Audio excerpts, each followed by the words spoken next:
Why, hello everyone. Welcome to the Hyperion Cup Split 2 Week 1. I'm the Zohan. We are in a game between Danger Close and Paradise Aegis. I think I already said I'm the Zohan. I'm joined by Gap. Hello, y'all. It's going to be an exciting game going on. Danger Close taking on Paradise Aegis. I saw Danger Close actually taking a 3-0 sweep pretty recently in their last game. But it's actually going to be a pretty interesting match here. We're going to be watching a lot of things, but especially that tank lineup today. Yeah. And I was recently reading about Danger Close. I heard they called themselves boomers, as most of them were over the age of 25. And I felt personally insulted, seeing as I'm 27 myself. But, what can I do? I'm here to cast some Overwatch. I'm here to cast my fellow boomers play this game. And I think it's going to be a lot of fun. Yeah, I mean, I don't know if there are any StarCraft players here like your age, but I mean, we've got some great people here. I mean, they even got some on Danger Close. You got some family men over there, some real father figures. So yeah, it's a really interesting just squad over here too, and I know that they've been together for quite a while as well. And then Paradise Aegis actually being together for a year plus now, and so these teams are able to build up quite a bit of synergy. But it's something that really comes over time. But you've got some veteran presence there in Danger Close, if anything, at this point. Oh yeah, no, exciting game. We are at a best of 5 or first to 3. I think we are starting on Nepal. Our teams are just about to be ready. How do you think it's going to go today, Gap? Well, like I said, I'm really interested in this tank line and what will actually happen with that. I've been told by the people in the scenes that Purple has got a crazy hog, but we're not actually seeing him in here today.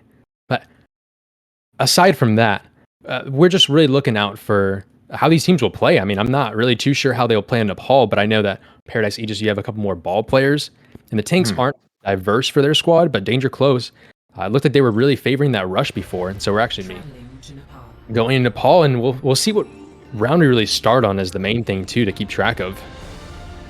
Yeah, I mean, we are on Nepal. I'm excited. This level of Overwatch can be really exciting. It's a bunch of pretty hectic, different things you don't usually see. Yeah. My screen is a bit frozen for a second. A bit of technical difficulties, but okay. Yeah. Especially on Sanctum, what do you think we're going to be seeing here? Well, like you said, it's really up to each team what comp they'll play.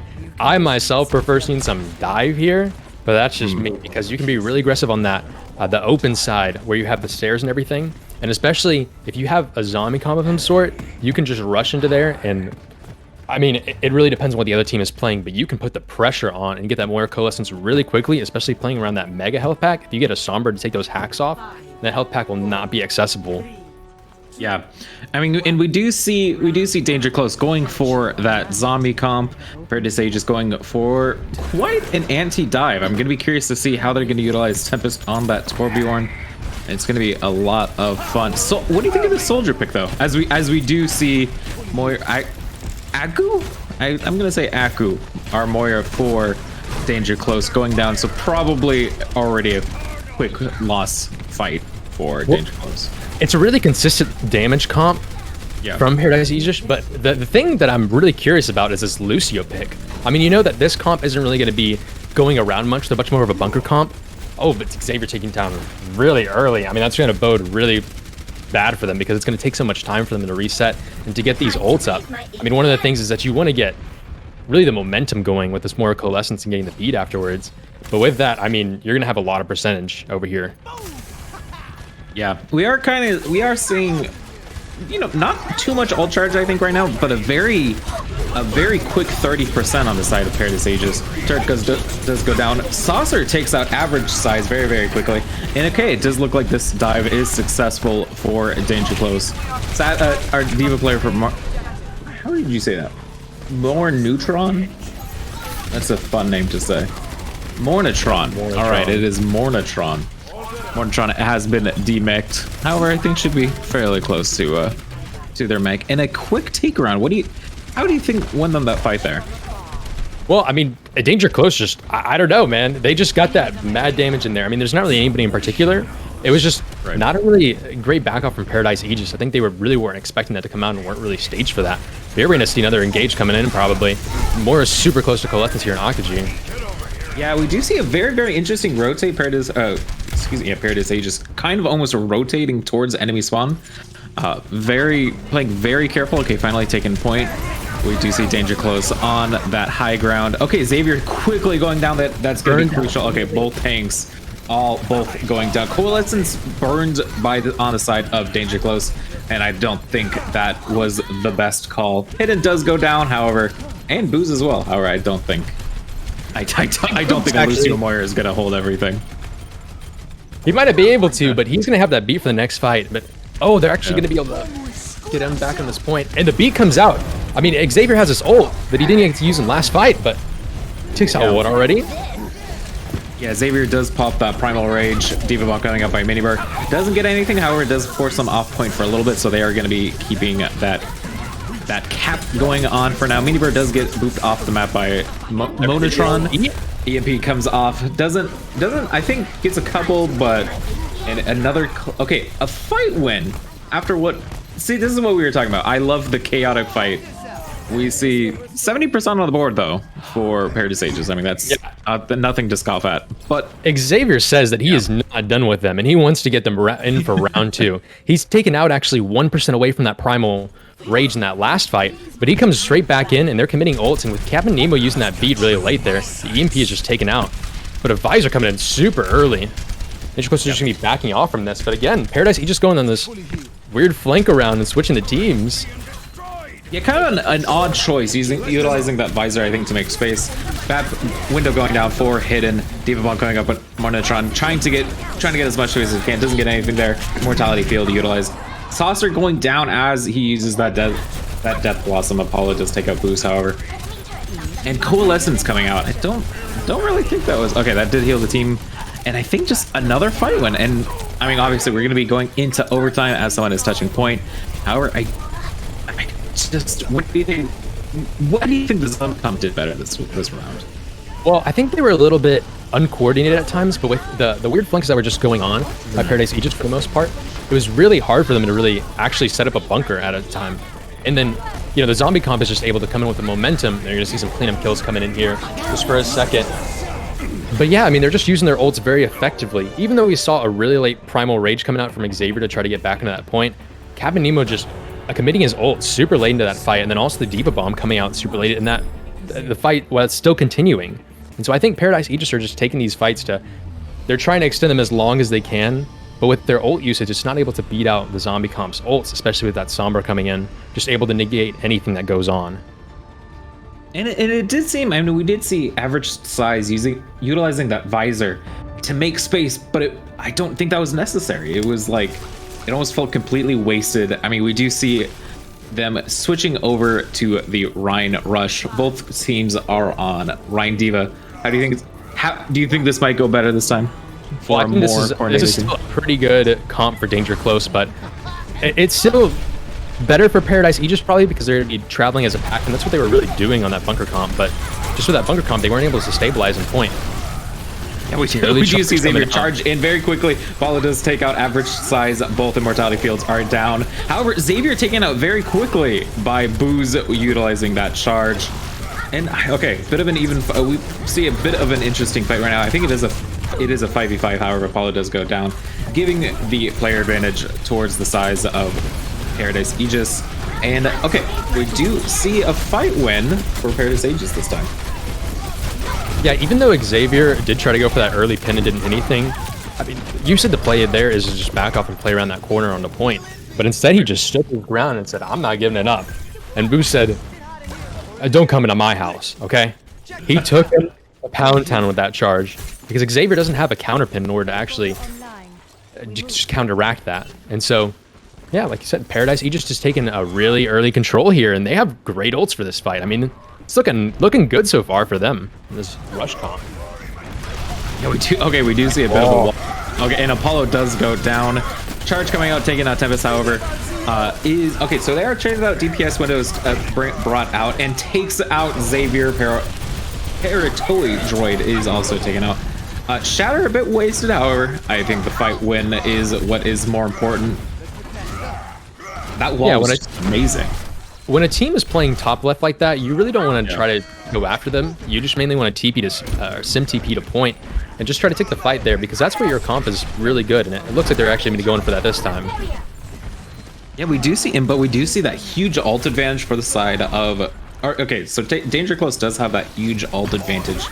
Let's see how it utilizes. Okay, Xavier does take out Capamino very, very quickly. Is stunned out of that charge and is taken out also very quickly. Boop takes out average size. Okay, very chaotic fight. Blizzard takes out two symbols are traded out. Diva Bomb doesn't get anything as well. And okay, Danger Close. Okay. This is a bit of a... This fight's still close. 2v3. Committing beat as well from Paradroid. Yeah. This is going to be a really close time. They're going to be able to stall it out for quite a while. Reinforcements are coming back in. Xavier's able to actually TP back in, and the beat comes in. Oh, but Xavier's getting taken out. A super close fight, though, but this is going to be last fight right here, most likely. Yeah, Xavier coming back, and I almost think Paradroid utilizing the sound barrier, or sound beat, excuse me, so early might have not been the best call. I mean, there's only two Danger Close players on point. You know, it just seemed like a bit of a weird choice. I mean, as we see them trying to stall it out as much as they can, however, it does seem like this will be Paradise Aegis' point. Well, I mean, it was a 2v3, so you have to give Paradroid credit for thinking that was winnable. I mean, it was quite a close fight, and you saw Xavier able to come back on the Rhine. But honestly, Xavier's just living and dying by these charges. It's really just a 50-50 when he hits that button. I mean, his shift key is getting him a lot of times, and he did get a good shatter on the boost there, but he's not able to really capitalize on it once he gets the charge in, because counterpin comes in, the freeze comes in from May, and he's not able to really do anything. So I think he needs to maybe calm it down a bit, but honestly, Danger Close played that pretty well in that last fight. It's just for the most part, they weren't really choosing their engages very well. And so you want to really be staging into the place where you're not taking, or you're taking the least amount of damage when you're playing that rush comp, because you really don't want to get these resources burned out from you. Yeah, and we do see the zombie comp coming back from Danger Close, a Ball Diva comp coming from the side of Paradise Aegis. How do you think this is going to play out? Well, we've got two heavy dive comps, and so it's really about the zombie comp trying to capitalize on the Anna's just vulnerability, especially with no peel really coming out for her, as the Mercy will be distracted to the far. Big nade coming out, though. Saucer 1 HP. Yeah, Booz is quickly taken out. Interestingly enough, I don't really think they're going to have anything to really deal with that Far Mercy, however. Yeah, you want to be a little more coordinated on your gauge, especially with this the Sombra coming out. Minibur has to really watch out for these hacks, especially onto, his tank or on the Tracer or the Pharah. But those two should be able to, deal for themselves. But Boost is really all in here. Yeah, we do see Apollo attempting to get the Ana. Misses the sleep, but nothing really comes out of it. Saucer takes out Tempest while they were using that barrage. Xavier has taken down, however. And just kind of a chaotic fight. Yeah. I feel like neither team really knows how to engage into the comp that they're facing.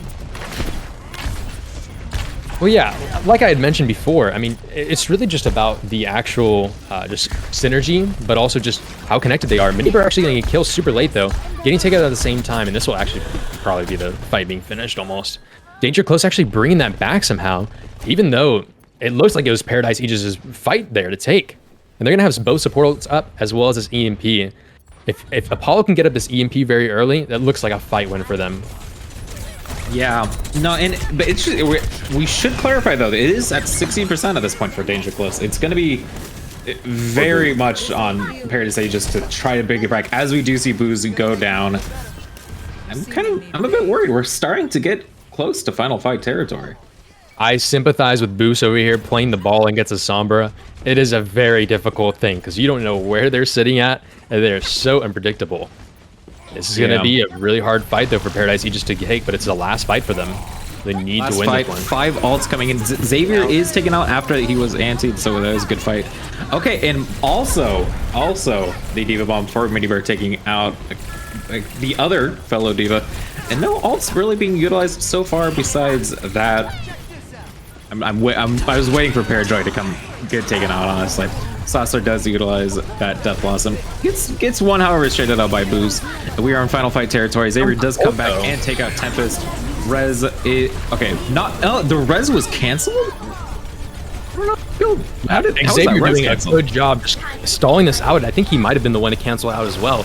Xavier just gonna be stalling it for a bit, but he also has Mornotron here to actually fight with him. If they can take out this Tracer, they're playing super close to the Moira, but the hat comes out. Xavier getting traded out for Mini Bird at the same time. The Reaper getting taken out. Beat committed though. Beat committed. Okay. Oh, Barrage does take out Aku as well. Booze is. I think we have Booze and Average Size left on point. It's all up to them. I think Kevin. Okay, Paradroid is taken out. Hayden switches to that Lucio, I think, to get back to point. However, I think at this point we may be able to. Okay, no, they're still engaging. Okay, we're still engaging. What's going to be the key right now? We do have a Tracer ult online. D.Va Bomb is brought out. If they can stall this out and wait for their healers to come back, this can be actually a really big boost. Taken out super late, and this Lucio is falling so low, being at 1 HP. Hidden gets taken out, and Xavier is looking pretty good here. Actually falling quite low, but the D.Va Bomb just making some space. But Apollo getting a really nice kill and getting a 2K there as well. And they're going to be cleaning this up with the zombie comp. The D.Va falling 1 HP, and he's just trying to stall it out for as long as he can. Boost makes it back, but how long can he stall that for? Sombra Hat coming out again, and that's just unfortunate for the little rat. Yeah, and with that, GG, the Boomers take game 1. The zombie comp wins again. Yeah, I mean, you can tell them that the Boomers have slow reactions, but they don't care what you have to say about them. Paulo says, I don't need reactions whenever I'm invisible. Yeah, Apollo just, I mean, with great plays on that Sombra multiple times. And it's interesting to see how good they are on that zombie comp. I mean, I think on that Rhine Rush, it was a bit, I don't want to say they were a bit lost, but it felt like Xavier really wanted to shift in. That's how we He needed to unbind charge there. But, second game, it felt, after that, the Winston play just felt so refined, so safe on his end, if that makes sense. Yeah, well, one of the things with Apollo, too, is that he's able to constantly get into these backlines and really pressure the Ana to where the Ana doesn't have any break from what he's actually having done in his backline. And there's nobody to actually really shut down Apollo. They don't have a Kree.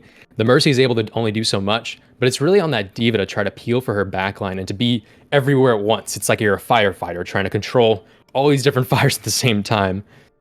But yeah, no, it was a bit of a crazy game. We are going to be hopping into a minute break as we wait for game number 2. And so we do hope you're enjoying the Hyperion Cup. Excuse me, Split 2, week 1.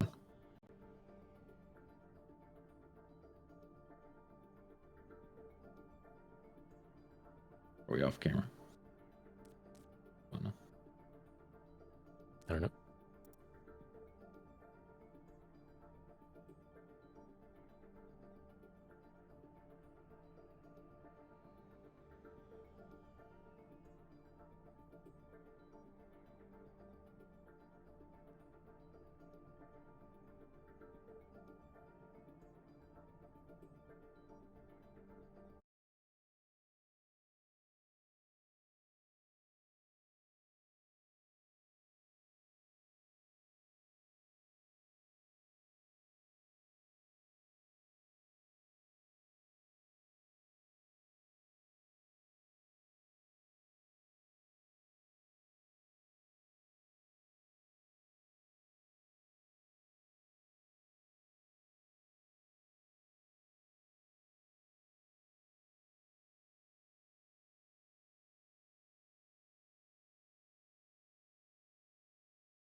All right. Hello, everyone. Welcome back to the Hyperion Cup, week 1 of Split 2.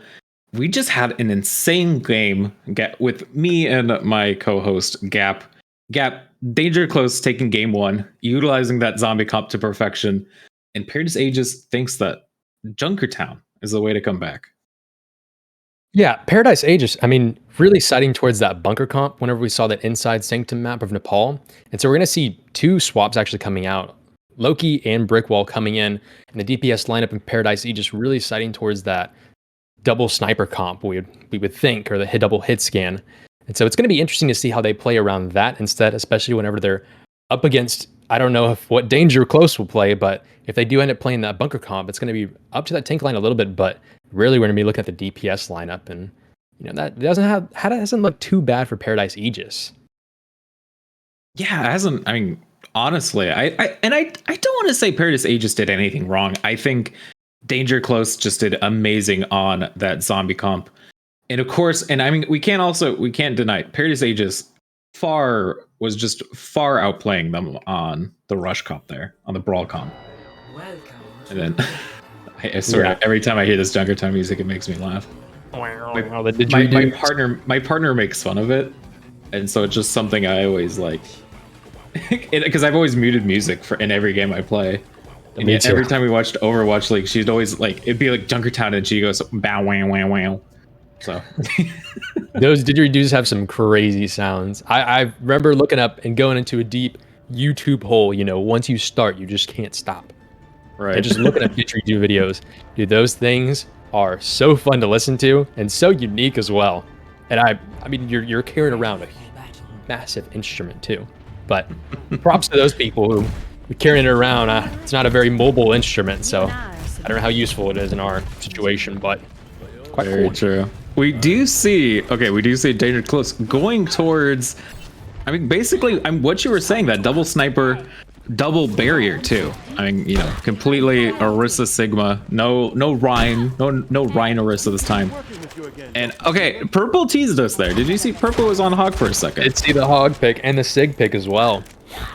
I'm really curious as to what they're gonna go, because I mean they're just playing Russian level. Switching. I would expect them to go double. Okay, they're gonna go double sniper. It looks like. So double sniper. Right. Purple on that Hog. I'm excited for that. We're gonna see. Okay, no one's going high. No one's going top. Brickwall's playing very carefully. What do you think? How do you think they're gonna play into this double shield? Well, I mean, it's going to be a lot about this damage coming out from the Hanzo, just able to span those barriers down. And Purple's going to be able to hopefully take some off angles, but it's going to be a lot of shields to work through for these snipers. And especially with this Zen Mercy comp, you're really just looking for a damage boosted shot. And there it comes out. Yeah. Down those headshots and the damage boost.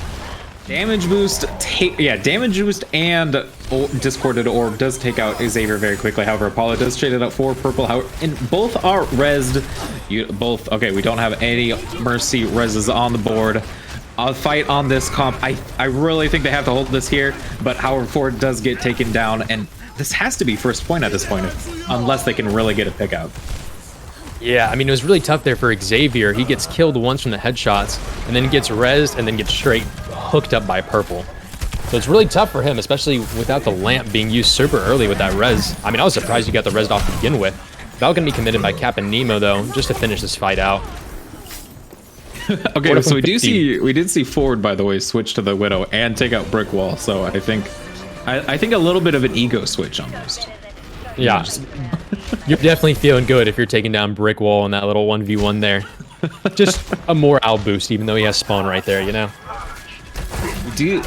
we're coming into this, interestingly enough, Sigma's at their ults, of course, DPS on the side of Paradise Aegis, also having their ults very, very close online. Hidden does get taken out very quickly by Apollo, but is rezzed immediately afterwards. Brickwall going for a very aggressive pick there. You should be able to cancel out the Sigma ult here, but oh, Xavier getting hooked in again. You can't have this happen time and time again by Purple. Dragon being used to split them up though at the same time, and Sig ult comes up. Ooh, onto that.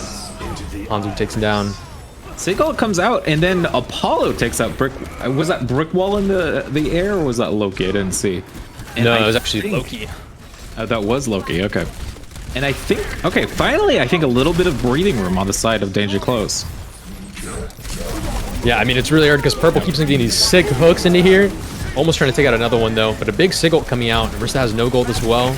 Lamp at the same time, though. But the Resurrection is actually... They have enough space in order to get it off, and they're going to be pushing in here. Yeah, very aggressive push. Xavier does use that bongo in order to try to do as much as they can. However, Alcoa is taken out. Rickwell taken out by Storm Arrow. I don't even know if they were. That's where they were meant. They did well. Okay, yeah, there's the window there. 4 takes out Purple, and also immediately uses the info site, which is a bit of an interesting choice. However, as Loki takes out 2, it did seem to be the choice needed. However, it didn't work out in the end. I don't even know if Loki had his Sonic on there. He just wanted to straight up take the 1v1 duel over there on the side. He said, Mr. F-150, I do not care what accessories you have, what walls you have. I'm taking you down. Yeah, that was very interesting. And we do see, okay, Paradote, so not Paradroid. Okay, a bit of a switch. Already going towards that Lucio Mora. That says to me that they want to maybe, yeah, okay, we do see a bit of a switch towards that zombie comp. I assume Ford and Apollo will be changing very soon. I'm confused why Ford hasn't switched yet, though. I really don't think Widow's the way to go. Okay, we do see a switch to Tracer. Yeah, as we were saying, but you know, a little bit too early, a little too late. Yeah, this is the only place that you can really work it out with the rock coming out super early, though. This is really the only place that you can make this dive work. But at the same time, Ford going in on Loki, Xavier taken out, though, and so their spearhead is down in this fight. They're going to be trying to scramble in this Diva, but Minibur having this high ground, he's a little bit split off from his team, but he has a really good position to where he can't really get taken out or dealt with at the same time. Probably going to see the Flux coming out here as well. He's waiting on it. Bit of a very interesting fight right now. We did see Mornich on it. Demeched very quickly, and it is just Ford at this point. Very chaotic fight. I mean, extremely chaotic. Xavier, I think, okay, getting a little out of position, probably going to be picked off soon. I think 1 HP at this point. Down here. Yeah. Yeah, it's going to be super bad for them because they can't even really have any momentum here with the ults, and because of that, it's going to be really hard for them to take even one fight here. Well, one good fight. It's a late switch coming out. I mean, if you're only playing that zombie comp on the 3rd point, it's not going to work out for you. Dragon coming in to split off the doors, though. Yeah, doors coming down. We are 3 meters away from cart. I don't think... Okay, Apollo is able to touch quite at the end. However, okay, we only see a couple of small people on cart at the moment. Minibur putting all that damage in. They're attempting to take out Purple, however, don't really think it's going to... A hack does go down. And I think they're just trying to build ults come back on, though. They almost have this more Coalescence coming online. The entire team is back at this point. Coalescence about to be online. Beat is also about to be there. Okay, we do see Coalescence and Transcendence used at the same time. Beat is also utilized at the same time. And I think this may be able to push them back. Yeah, that Diva Bomb's going to create so much space. Getting a 3K on it. Big from Warnotron. But you see this Coalescence as well as the Sound Barrier are just putting on the pressure to where Paradise just has no choice but to just try to go into these random corners and trying to take as many angles as they can. But they have nowhere to go, especially with that Diva Bomb coming in. And you know, I was talking about the ults, but actually, Danger Close able to stall it out long enough in order to get their ults online, and you know, this actually might be able to work in the end, having this Sombra EMP and at the same time having the Primal Rage. Yeah, we do see 3 ults on the side of Danger Close. None currently for Paradise Aegis, our Purple Brick Wall are close. Minibur is gonna be a few damage wards away.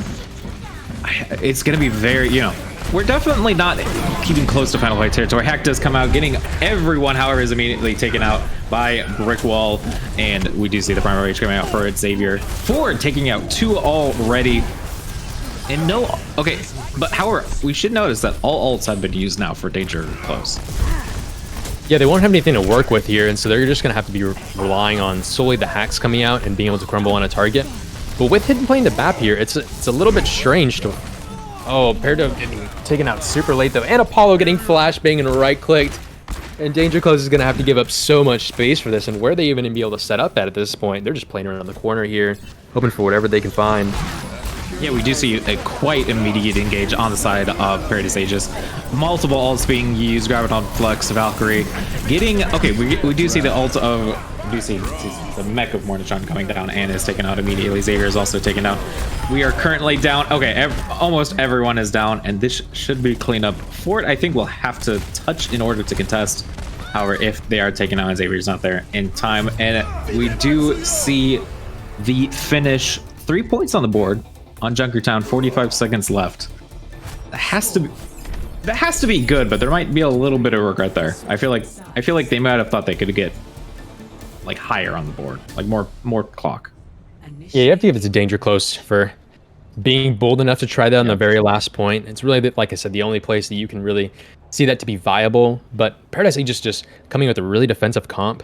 And even though I call it the bat pick on Hidden, I mean, Danger Close just giving him a free picks over there in the stairwell, not, I guess, realizing that the McCree was in play. And unluckily for them, that comes out with a rock and a flashbang in their face. And if CC is the game, Danger Close is not playing it. They should not be playing it at all. Okay, so based on the comp they have currently, I do think Paradise Aegis, okay, does go for the hog again. I think it really looked like they might have been going for double shield, but Purple really does want to stay on that Roadhog. No, not everyone's picked yet for Danger Close. However, it does look to be a very traditional double shield. What do you think? Okay, before we can see it, what do you think Ford's gonna pick? I would imagine that you'd pick the Widow or the Ashe. If it goes with McCree, I would be a little confused with Cassidy. Not bad. Okay, we do see Cassidy on the board. Okay, Cassidy Hanzo. I'm a bit perplexed by the Cassidy pick too, actually. Like, what's Cassidy gonna do against Nash and Hanzo at this point? I mean, I guess if you're not playing the Mercy, instead having the Zen come out, it makes more sense to just have somebody that doesn't rely on a damage boost. And that would be the Cassidy for them, who's just really defensive but has a bit of health, but is really a big potential to get picked here. You can't really do consistent damage to these tanks either. But he does have a CC in order to really pressure them out with a Discord on top of that. So we'll be seeing that come out on the tanks, and hopefully they can find a pick. Oh, okay, and Apollo does, as we mentioned, Burkwall is taken out very quickly by Apollo. Is also immediately rezzed, however, with Purple going down. It is, once again, a 6v5. Miniber is going to have to try to hold on as long as he can, however, he's going to be taken up by Mornitron. And, okay, Purple does switch back to the Arista, and I think they may want to just play the mirror at this point. Yeah, those are some deadly stairs over there. I mean, in the last round, we saw the Hanzo headshots coming out onto Xavier, but this time, Brickwall just getting taken out instantly. I mean, you don't have any chance there when the Hanzo's just shooting shots in that range, and really, it's so easy for them to line up those headshots. Yeah, what an insane first point on the side of Danger Close. 5 minutes on the clock too. It's gonna be, they're gonna have a lot of time going through. Arguably, would you say this is the hardest point to take on Junkertown, or would you say third point is? Well, it's really hard to fight this high ground. You feel like you're fighting an uphill battle, and the window comes out super early. Morn has this graphitic flux at the same time, and he's trying to look for that, but they're really just gonna have to wait it out and give it a second. But Brickwall is able to put some pressure on with his Bob at the same time. Yeah, we do see Bob and Graphitic Flux eased at the same time. Window is also taken out. However, Xavier is taken out. Peridot. Peridot takes out the Bob, however. Okay, Transcendence is forced to be used by Miniber's Graphitic Flux. And I just don't really see how Danger Close can win this fight now. This Dragon can be big, though, in order to split those tanks off at the same time.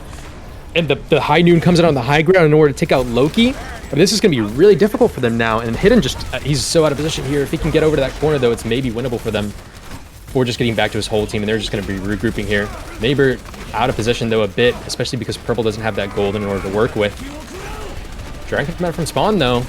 Okay, Loki, yeah, Loki does utilize that spawn. Spawn Dragon Strike. Purple is taken out, however, is immediately rezzed. And I think, and I do think Miniber was a bit out of position. He really was quite aggressive. And I think a lot of ult uses just to make space or to hold space for the rest of the team. Yeah, these tank lines, it's really all up to them at times just to hold the line.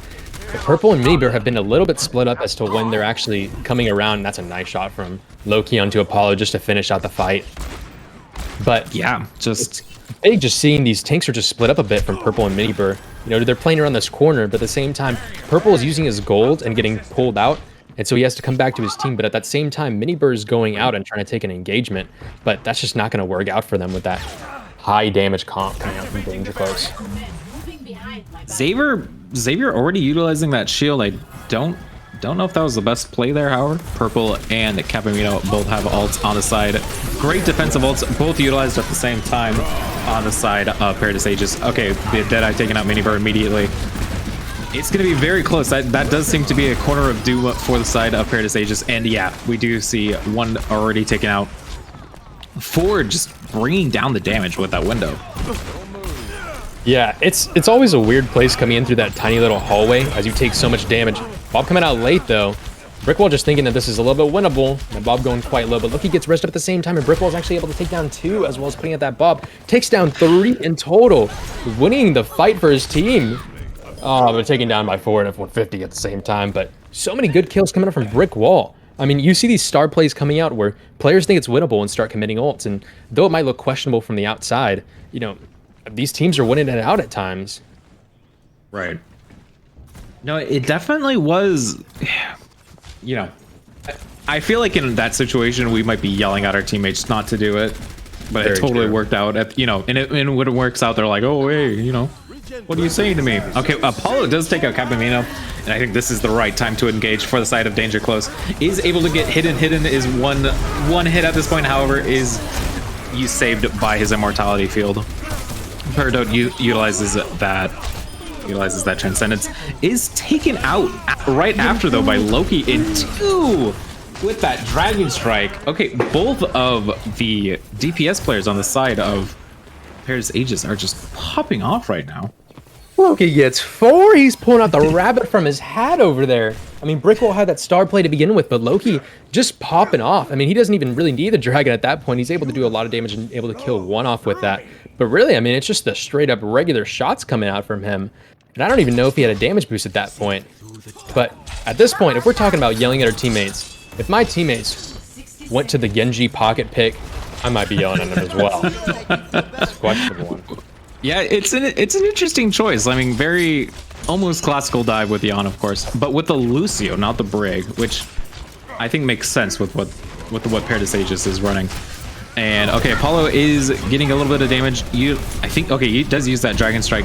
Doesn't really get anything for it, however, does make a bit of space for his team. Ford is taken out immediately after this engage starts by Minibird. And I think a nice rotation on the side of Paradise Aegis. As we are about to go into overtime, but... Big Yancy coming out, though, at the same time. Stink's falling a little bit low, but able to finish out in the end. It's a nice bomb, or it's a nice dragon coming out from Apollo just to split off the team. I don't think anybody's gonna be able to. They might be able to touch the last second with this Lucio maybe or the Diva, but it's gonna be really tough for Danger Close to be winning this out, especially with no ults. Yeah, 1 second left. Xavier does touch. However, Bob is also utilized, is going to be able to take out, I think, almost everyone. Dragon Strike as well, forcing everyone away. Another, I think, just a great defense by Paradise Aegis as they take game number 2 and we are tied. Yeah, Danger Close are really trying to use this dive as a crutch, but in the end, it's not working out for them in this map at least. And you know, it's a little bit of a questionable pick trying to switch to it last minute. You know, once again, as we saw it on the 3rd point before, but yeah, I mean, you had a good dragon coming out, but at the same time, the teams are just so split off, but they aren't able to capitalize on it. You see the tanks are a little bit disconnected from Xavier and Morn, and Xavier not bubbling on it and decide not to commit and trying to play it slow, but in the end, it's not going to work out for him. Yeah, just what a great first half for, you know, Paradise Aegis got it down to the 3rd point, 3 minutes on the clock, and then we see Danger Close able to bring it back, utilizing that zombie comp, and at a point too, we didn't think they were going to be able to, like, no ults on the clock, no, you know, they had to build it up, but they were able to stall it there. But then Paradise Aegis pulls out the double barrier and just outplayed them. I mean, there's no other words there. The DPS just popped off completely. Yeah, I mean, it's, you know, you have a reason. If you're bringing in Brickwall and trying to bring in Loki as well and getting those switches in after that first game, there's got to be a reason for it. And we saw right there, really just relying on that double sniper comp. And I mean, it pays dividends. You know, they have that Mercy damage boost instead of the Zen Lucy that you had, or the Zen for Danger Close. And I mean, that damage boost is really putting it out as Loki and Brickwall, especially Brickwall, just getting pocketed at times, but really being able to build that Bob up in order to just win the fights out with damage. Yeah, and I mean it's going to be interesting. This is not match point. Excuse me. This is an even fight, and I'm really excited to see what Danger Close picks next for the next map. As we are going to be going to break once again. We do hope you're enjoying watching the Hyperion Cup week 2 or week 1, a split 2.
All right. Welcome back, everyone, to the Hyperion Cup split 2 week 1. We are in an intense series right now between Paradise Aegis and Danger Close. 1-1 on the scoreboard. I'm the Zohan. Gap, what do you think about this so far? Well, I think it's been a pretty dang close game. You've seen a little bit of difference within the comps and how they're effective in them. Danger Close going a lot to the zombie comp as we've talked about it, but just dive in general seems to be Xavier and more in specialty. Even though they're split at times, I mean the team is just able to really put on the pressure. So it's up to Paradise Aegis to see if they can find another comp like they did with the last one with Bunker comp. Just seeing if they can run another double shield or something like that. But it's going to be very difficult in this map. And especially seeing Boost coming in for purple. I mean, what do you think that they're going to actually be playing for this map? Right. And we are going on Numbani, just to clarify to everyone. Numbani Hybrid has to be zombie comp favored, which is interesting because we do see Booze in average sized subbing in for purple and brick wall. So very similar to to map number 1. Are we going to see Ball again? I think that Boost might be locking the ball again. I mean, there's a possibility for him playing Winston, but at least for average size, we'll probably hopefully see the Tracer come out again, and maybe another dive character like Sombra. Right. But if I see him on a hit scan, I'm questioning it a little bit at this point. Questioning a little bit. Well, I think we are about to go in. It's going to be exciting. I really like Danger Close on the zombie comp. I usually don't like the zombie comp, but I love how coordinated they are, especially at this level. Like it's great to see how well they're coordinated at it.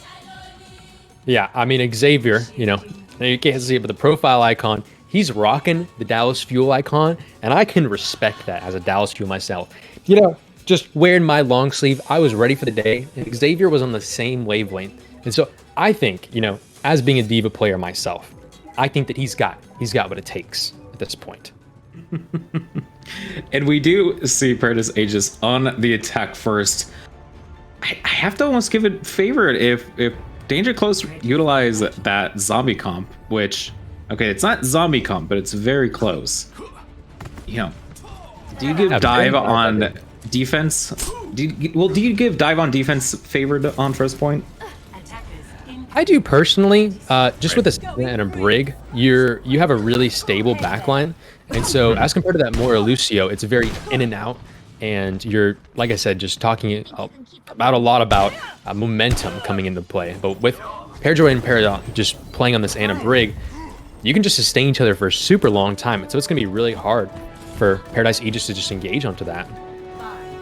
Okay, yeah, and we do see Paradise Aegis sticking to kind of the Chengdu style, I think we should call it. The old school, like especially with the Fair Mercy coming out.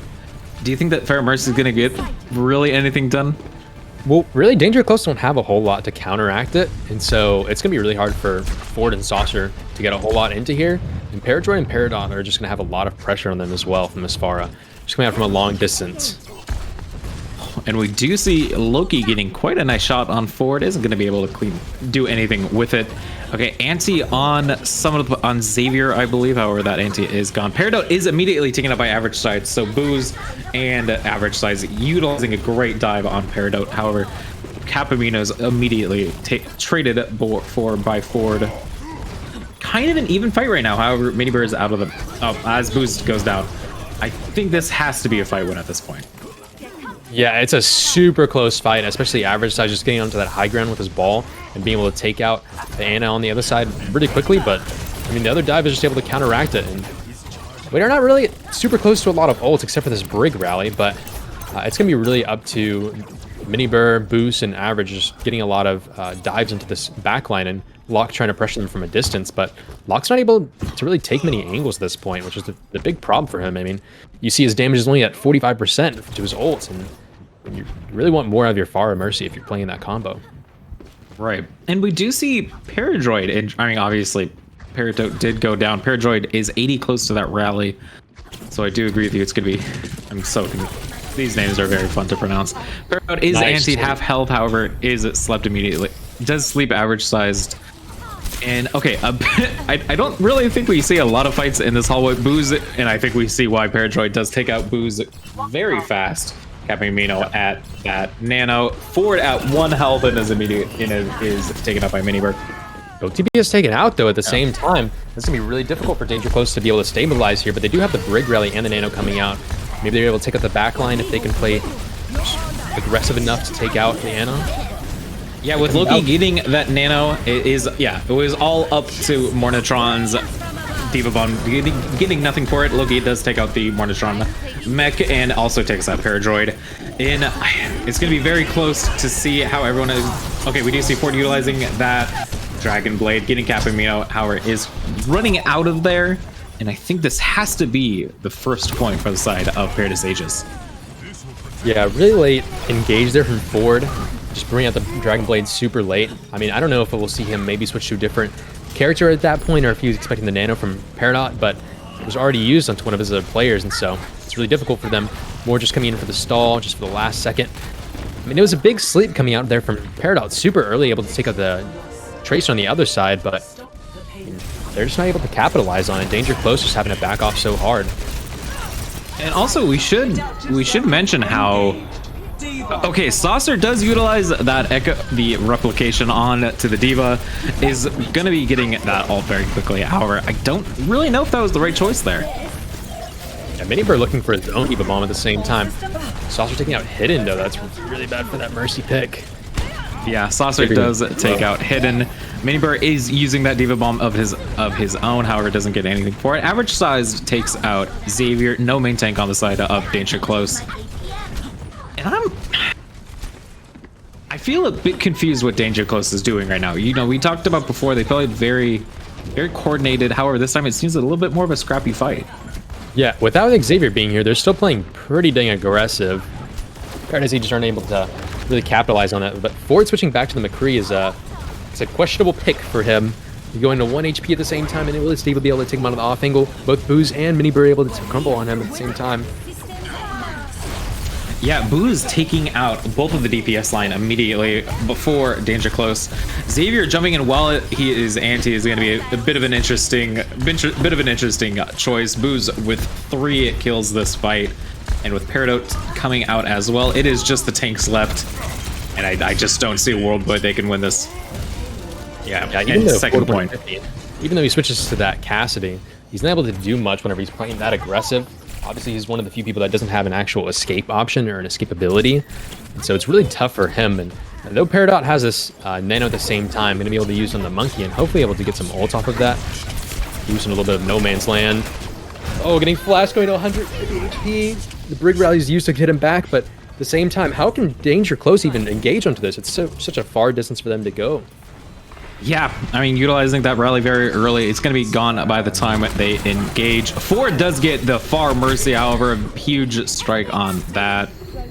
Sleep on Xavier getting really nothing as he's primaled. However, he's able to get out of there in time.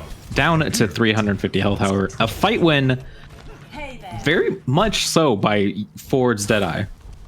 Yeah, I'm really looking at Peridot here for this next fight and seeing where he uses that Nano. If he's going to decide to use it on Xavier, as most Nanos would do, but there's also the choice of using it on Saucer and getting his Echo ult up at the same time, because Danger Close just don't have a whole lot of ults to work with here. We're actually going to see the Mercy switch coming out here. A little bit of a defensive one, but a little bit defensive one, as we do see. Yeah. Okay. Yeah, going into the Rush Comp at the same time. So, Mercy Echo against a very standard rush with the Hanzo, of course. Okay, everyone on the side of Paradise Aegis is already very low. However, Booze does take out Ford. Okay, Hidden is taken out by Xavier, so this is going to be a very interesting fight with Capimino heals. Diva Bomb utilized by Minibird. Try to get... Okay, does take out both the Baby Diva and Paradroid. What do you think won them the fight there? It did seem... Well, the fight's very over. Oscar has this Echo ult in the back, and he's going to be able to get this Diva Bomb. Oh, big charge coming out from Boost, though, out of nowhere. So at last point. C9. Kind of almost a C9. Yeah, Saucer just trying to get that ults up, but the perfect charge coming out from Boost saying, yeah, we don't need that here. We don't need Echo ults going out the wazoo. And he actually takes him out of it. Yeah, quite a kind of anticlimactic end to how chaotic the rest of this round had been going. I mean, originally we saw originally we saw quite a chaotic fight with the Echo Pharmacy, and then second point was just a blur almost of just constant fighting. And then at the end there, it just seemed, Diva Bomb takes out 2. Booze is able to take out, was it the Baptiste very quickly, and just kind of ended the round effectively. Yeah, Peridot uses that nano onto Xavier, but it doesn't really go to a whole lot of value. Xavier able to get up to, I think, around like 60 or 70% ult charge. But with that lamp coming out from the rush comp, they're just going past it. And they say, our backline is self-sufficient. They can deal for themselves. And they just go straight up into Danger Close's face. Say, we're bringing the rush to you. And that Diva Bomb, like you said, comes out from Miniburn and able to clean it up because they just have inadequate positioning at the time. Yeah, we do see average sized, being on that Torb originally, however, it does switch to that Ashe at the end. Orisa Diva, we're back in the June joust, early June joust. Curious to see how this goes. Very similar comp on the side of Danger Close, excuse me. Bunker is always a little bit interesting here, especially with the nades coming out from Peridot. You might be able to see him, and if Miniburr isn't able to react to that well enough, they might actually just get chunked down in one fight, but we'll see if the ults are able to come up. Yeah, Ford getting very low, however, is able to get out there in time. Xavier trying to dive immediately in, however, is taken out by the entire team. Booze is antied very, very low. However, I think they are going to be able to disengage it very quickly. Everyone's getting very low, however, we only see Loki go down by Ford before he's traded out by Capamino. They do get two ticks almost. Not getting that 2 one ticks last before Booze. Yeah. One getting taken down at the same time. It's a little bit. The remake kill. At the same time. The remake kill. I'm just gonna come on again. The remake kill on the baby Tifa. Okay, Saucer does use rallying in the that back rally. And I think kind of a wasted rally. Wasted ult, excuse me. I don't really think. Yeah. Why do you think they're not running this zombie comp? Well, it's really hard for a Moira and a Lucio to engage on that top right corner. Moira has to be in really close proximity, and she can't really walk up with a bunker comp, especially with those pulls coming out from Booze. But, I mean, Xavier, he was a little bit uncoordinated from his Diva there. I'm not sure if that's a communications error, what it might be, but Morn was playing top left and not able to DM him. And when you're going as the monkey, when you get that halt just thrown in your face, that's definitely... Oh, the kill coming out the window. That's so much damage. And they're going to have... Like Storm Arrow, too, by the way. I don't know. That was a Reflect Storm Arrow. Where they are, both of the DPS are traded for it. Paradroid is also taken out. Okay, and another fight win, though. Yeah. Yeah, it's another fight win, and not really with a whole lot of ults to use. You only have that window come out, as well as the Bob, and you're really getting a little bit of a stall here. Yeah, I hate to see it at times, but yeah, it's a really big fight there, especially because they don't have to use a whole lot, and they're going to have this Brig rally, the next engage, where Ford's going to be trying to come in with a nano, and it's, like I said, really hard to engage on that bunker comp when you're going straight in, and you're not able to set up anybody on a different angle. Saucer choosing he's choosing to go to the far, though, at the same time against this double sniper comp. Do you think this is really going to work out for him, or that he'll get a lot of value out of this at the same time? Yeah, we'll see how it goes. We do see quite a few ults, though, for the side of, or for both teams, excuse me. I think Ford's ready to go. Yep, he's going to get it. Oh, okay, we do see the Miniburg. Okay, I almost thought he was going to be taken out there. However, is immediately taking out the rally and Capamino at the same time. And a cap, almost a back cap at the same time. Miniburg was trying to go to point in a back cap. This was, it seemed like the Great Bamboozle almost. Yeah, Paradise Aegis just being put into a corner for their timeout. They're saying, you've done some wrong things, okay, switching that bunker comp. You need to face us like real men on the dive comp. And they take the fight to them. And Danger Close just had so many ults that they were just able to chunk it in. And even though Ford, isn't able to get a whole lot of value out of his blade, he's just taking cooldowns out and just stuffing them in the corner. Like I said, they're not able to do anything at the same time. And so, I mean, I'm interested to see why they're sticking this comp for the Streets phase, though. Yeah, I'm curious too. I maybe Ford feels that the Genji was the right choice there. Okay, Barrage does take out 2. However, Loki also takes out 2. We are in an equal fight right now. Both supports are down on the side of Paradise Aegis. However, Peridot is also taken out. Booze traded. Kind of a chaotic fight there. Yeah, Danger Close is going to be able to win it out in the end, but that was looking a little bit scary, though. But huge kills coming out from Saucer in that Mirage, just able to take out both supports so early that they're not able to actually do anything. Even though the window's there, Saucer just flies right above it. Says that window doesn't look at me. Yeah, so they're going to be able to take out yeah, streets are done. 3.5 minutes effectively as Ford is taken out kind of aggressively. I don't know too much about that positioning. I think they're going to be backing up a little bit, however, as the rest of Paradise Aegis is on this corner. And yeah, we see Xavier backing up. Yeah, that was a chaotic fight.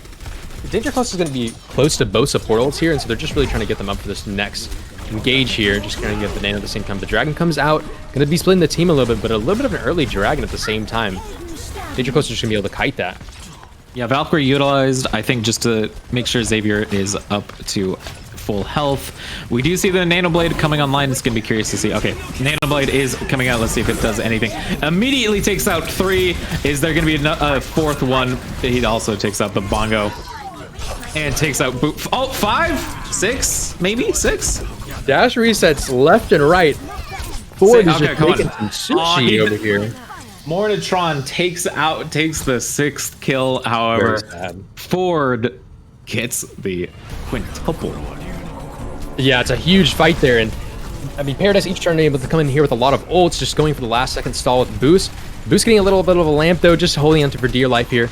Average Size just going into the flash at the same time. Diva Bomb coming out, and that's gonna just take out poor Hidden. Has nowhere to go. And this is just gonna be like a little bit of a stall here. Lockdown getting some kills at the same time though. Yeah, Loki is able to take out a couple more. Mornitron, however, is taking out more. And with average sized left, Meteor is going to be the only way to hold before Booze comes in. And it's all up to Booze effectively. Booze can't hold for too long before everyone gets their rally. It's popped up by Capamino. Xavier is fairly low though. Okay, does take out Hidden, but Ford utilizes that Dragon Blade. And 2 meters left on the clock. It is just all up to them to stall as long as they can. However, with Mini Burr being taken out, 1 minute 35 seconds left. So I think they accomplished what they wanted. Yeah, despite that, bad fight, we'll put it like it is on third point, they're still able to pull it out and stall long enough. You're seeing Booze coming back on the ball over and over again with that Brig rally and the lamp coming out. You're able to sustain for a little bit longer than you think is that unkillable Brig is just walking through. But yeah, I mean, it's really interesting just seeing this dive comp trying to engage in this bunker comp. And I mean, really, Paradise Aegis isn't accounting for this. You saw the huge blade coming out there, but Paradise Aegis just didn't have a lamp in order to combat that. And they're playing so aggressive that whenever something comes out from Danger Close, they're not able to kite it out. And they're just too far up at times, and you want them to play a corner instead. Yeah, and I think, we're going to be seeing a very similar comp on the side of Danger Close. Loki on the Torb again, and I don't think he's going to be... Okay, Loki on the Torb this time, average sized on the Cassidy. And a quite more traditional double. All right, well, we see Bap Zen for the side of Paradise Aegis. On this defense, 1 minute 38 seconds. Paradise Aegis is really going for a defensive comp here, especially with that McCree, just hoping to flash Xavier when he comes in, and Hidden going to be able to get the Discord and just hurl out the damage. But even though the double sniper comp really worked out for Paradise Aegis, they're not going to be sighting towards it, and they're going to be instead, like I said, going for this comp that's going to be playing a lot more defensive. And so, maybe they're trying to just stack up ults and seeing if they can win one fight off of that. But Danger Close is just going to be doing the same thing, building up this nano and the blade. Yeah, we see a lot of early pickoffs on, or a lot of poking on the side of Danger Close. Ford goes down to 50 HP. However, it does take the mega. It's interesting that they're staying in the same spot though. Xavier, okay, a lot more of a coordinated dive does take out Hidden very quickly, and if Peridot also is able to get one on the board. Mornitron is out of their mech, however, no defense matrix online. However, I don't think it's going to matter, and a very, very quick win. Kind of a lot different than the first point we saw. Yeah, much better engaged from Danger Close. You saw the Monkey and the Diva going in at the same time, and just playing with a little bit better communication, most likely. But even at the same time, Average Size was playing a little bit aggressive with that McCree and getting caught out, and so he's not able to assist his team. And actually, we're going to see Boost switching to the ball and Captain Nemo switching to the Ana at the same time, and so those ults are just a little bit thrown away with that charge, but we'll see if they can actually win this one. Weird, yeah, kind of a weird matchup too, or kind of a weird comp that they're running. Like, I don't really... They're very susceptible backline.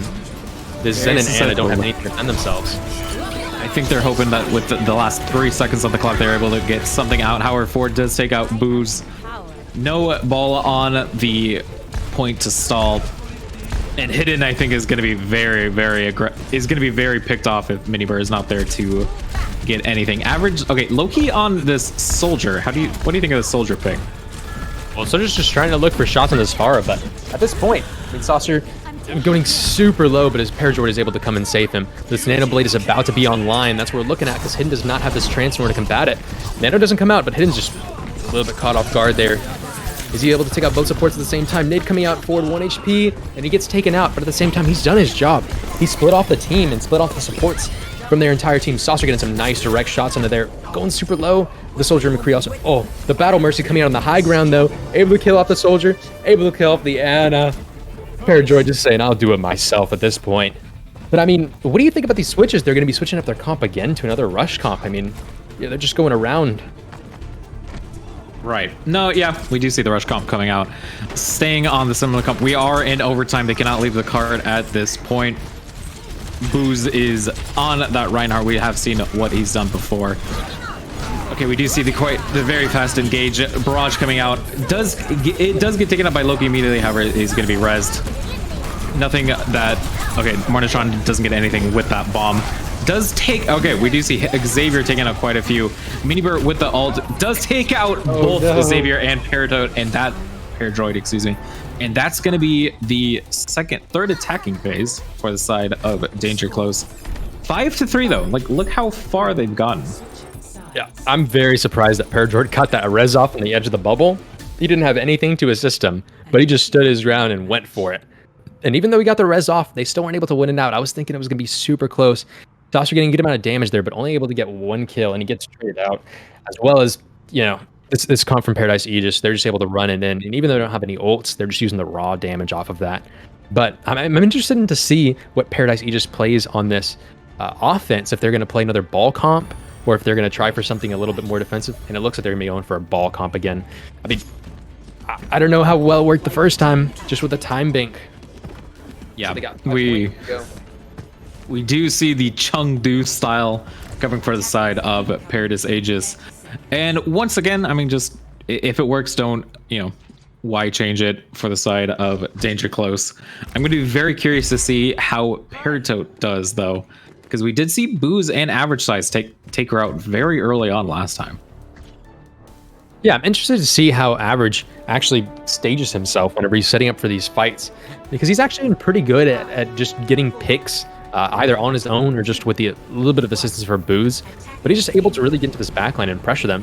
And especially with Parajoid not playing the Brig, he's going to have a little more free reign as well. And so it's going to be up to Morn to really just nail down this Tracer and nail down these attackers for his backline. Thanks for the assist. Yeah, and we do see setting up for this side of Paradise Aegis.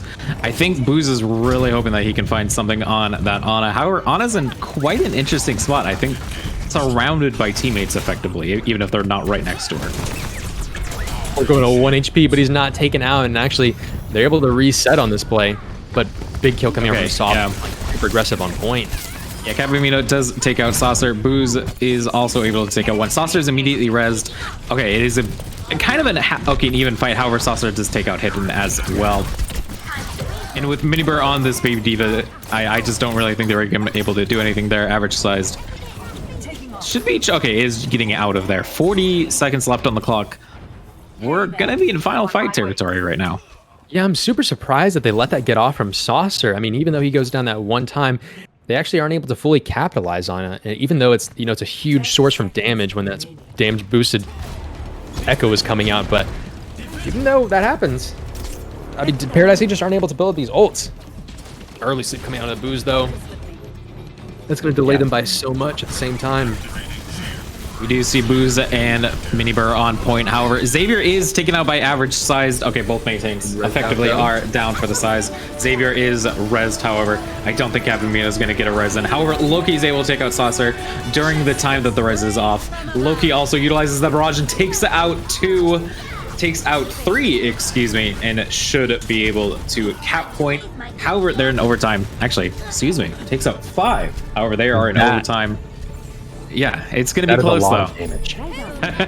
He comes out with the nano and most likely a damage boost as well, and is just able to shred through those tanks. And that fight was looking really difficult for Paradise Aegis whenever your main tank gets taken out. And even though the res comes out in Xavier, I mean, it's just so much damage that Morn isn't able to deal with that. But they do have a nano blade at the same time, especially with that damage boosted Valk. I mean, we're really going to be looking at that. A big play coming out from Ford. Every resource is going to be put into him. Already getting Ford, yeah. Ford takes out average sized already, and it's all down to this one fight. If Paradise Aegis is not able to keep pushing, only utilizing their only ult that they have, they're not going to be able to get anything. And Hidden is immediately taken out as they're using that Valkyrie, and with Ford taking out a Loki, it's all down. And a C9 even coming for the side of Paradise Aegis. Danger Close wins this and takes us to match point. Yeah, I mean, it's a pretty good ult from Morn. At that point, Paradise Aegis have to stick to that point, obviously, but with how long that overtime was already in effect, it was not impossible for them to get off of that thing. And so that Diva Bomb is just able to capitalize on that. At the same time, I mean, it's just a good ult economy coming out from Danger Close. They, a lot of times we've seen these teams coming out to where they think that the fight is winnable and are committing ults to it. But at that point, Danger Close, they don't care about winning that fight beforehand on the first point. They just say, we only need one fight, and so we'll take it on the corner where we need it. And that's what wins it out for them in that map. Yeah, now we're in match point. How do you think Paradise Aegis is going to have to deal with this? I mean, it's going to be a 2 CP map, and I really think they're going to want to make sure Xavier's not able to play that monkey too well. So what do you think they're going to do? Well, there are a lot of maps that you can go to that have really heavy bunker setups or double shield setups.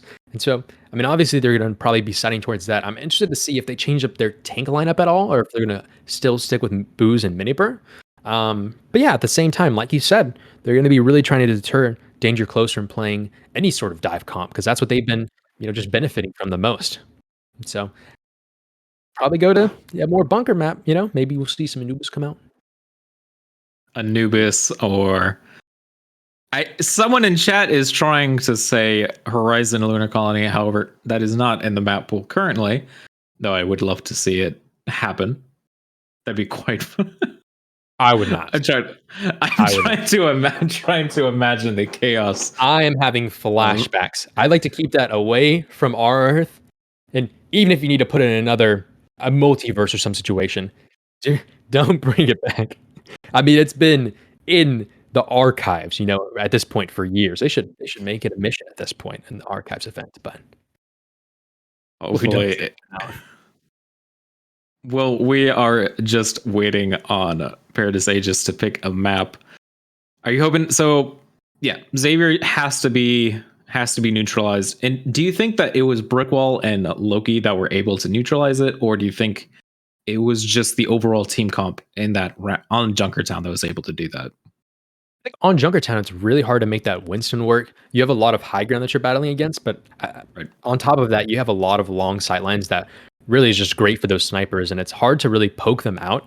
And so for Xavier and Morn, they're really relying on their team. And so you might want to do the same thing here, where you're just really relying on snipers to take the work for you and saying, our DPS, they've been making some star plays, and that's what we'll go with. So maybe they're going to be trying to decide towards that. I'm also interested in that to see if we'll see those snipers come back out in this next map. But what do you think that they'll be playing towards, with Paradise Aegis as well? Do you think that we'll be seeing the snipers come back out, or do you think that they'll still be playing with this McCree and maybe some Soldier and the Tracer? Yep. And okay, we are going to be seeing Hanamura. And an interesting choice, I think. It's going to be interesting to see how it does. Brickwall is coming back in for average size. So I think your prediction of a double sniper lineup may be coming. He was playing great on the match before. and I'm pretty sure you can flex that McCree as well, or the Cassidy if needed. So they're just gonna be playing a lot on this corner. So I mean, it's not, in my opinion, I would personally take it to Anubis if I had the option, but you're just able to play a great corner on that first part of Hanamura and able to play that high ground if that's what you decide to do with that bunker comp. But we'll see what they play on this one. Yeah. And we're going to be seeing Danger Close defend first as well. All right, do you think they're going to be going back to that double barrier? Maybe even going back? Because I don't see them trying to run zombie comp on first point. Like, they almost can't. They potentially could go that double shield, but if I see the rush coming out with the Bap Lucio, I would be all for it. I am always for some Rhine Diva action or Rhine Sigma. And so, I mean, if they came out with that, I would be a little bit excited because you can really just hold those angles. And while snipers are pretty good, obviously Xavier and Morn have been really relying on these dive comps as well as the rush comps. And so if you're playing up close as a team, it really helps them out with the coordination together. Apologies, I am currently seeing that my camera feed is going. My camera is dying. Oh, it's not me. Okay. My camera was dying, but it is fine now. We do see Danger Close taking a bit of a technical pause, I think, in order to get their bearings back. Not get their bearings back, but keep their bearings in order to win this series 3-1. If they do take it out, Paradise Aegis, of course, wanting to bring this all the way to a map 5. Do you think we might see a draw? Are we going to go to a map 6 potentially? It might be the draw. It could be the loss for Danger Close as well, but obviously Hanamura is one of those, or just 2CP in general, is just synonymous with a nice draw across your screen where you feel like 20 minutes have gone by, and what have I done with my life? I've drawn a game against a bunker and a double shield.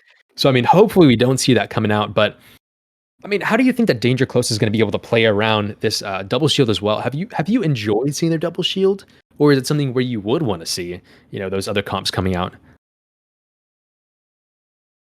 Zombie comp meta duel. Do you think they go for that? I'm curious to see if they do go for it. It seems it's a tough map for it. Yeah, it's really hard to get those rushes down, especially in the small choke that you're going in, especially on first point. Second point, you can make it work a little bit better if you're playing on bridge, but I mean, it's really hard for those tanks to just take any position to where they can rush in as a group.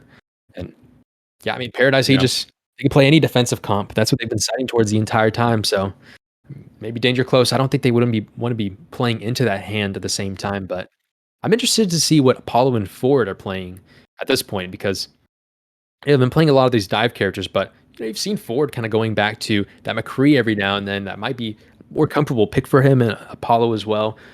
Citing towards some of the snipers at times with Hanzo, but I'm interested to see what they pick against the Paradise Aegis and if they might counter pick against Paradise Aegis at the same time if Paradise brings out the FAR comp again.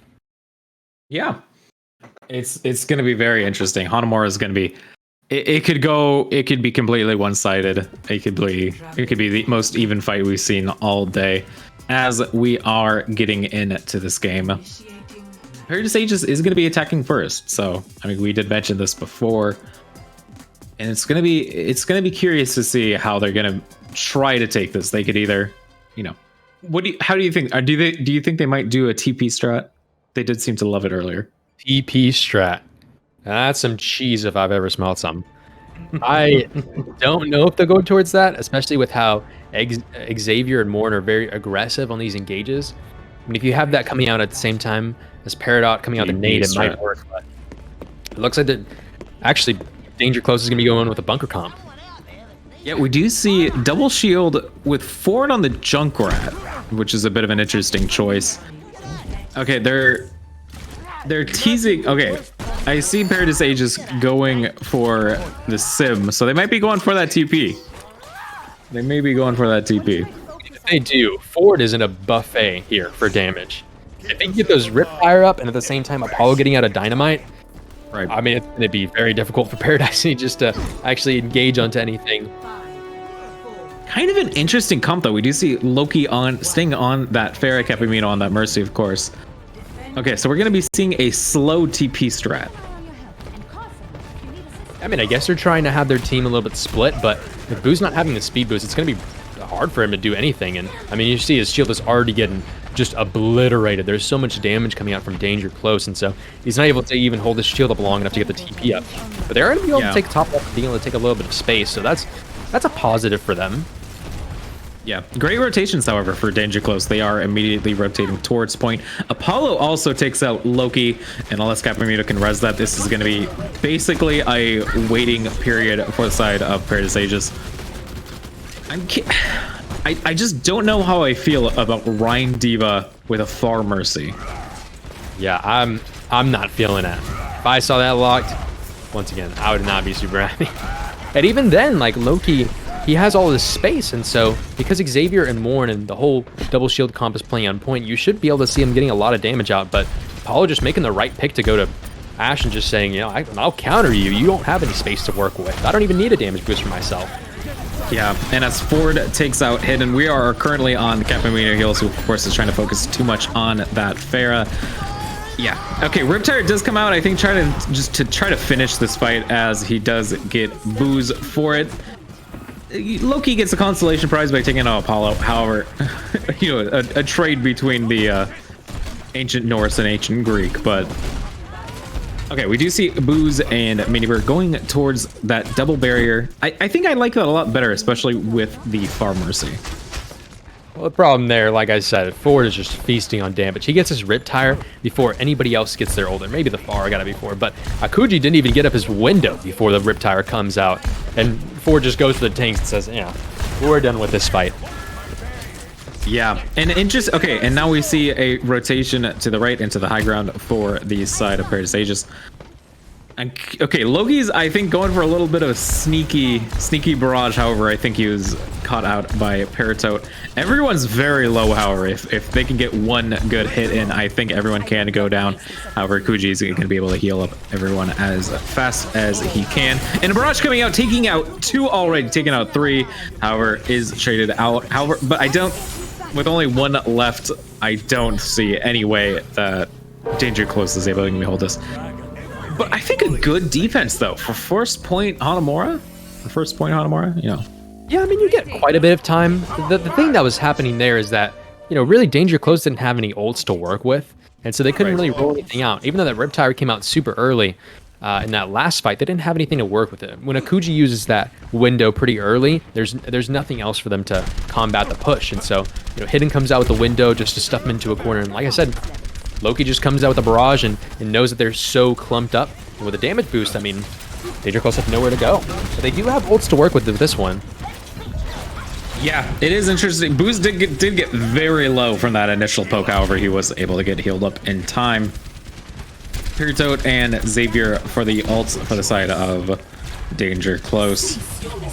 Okay, we do see the Bongo immediately used, I think, to try to push back as much as they can. Akuji's Immortality Field is taken down. Peridot keeps getting... Do you see how close Peridot gets to dying almost every fight?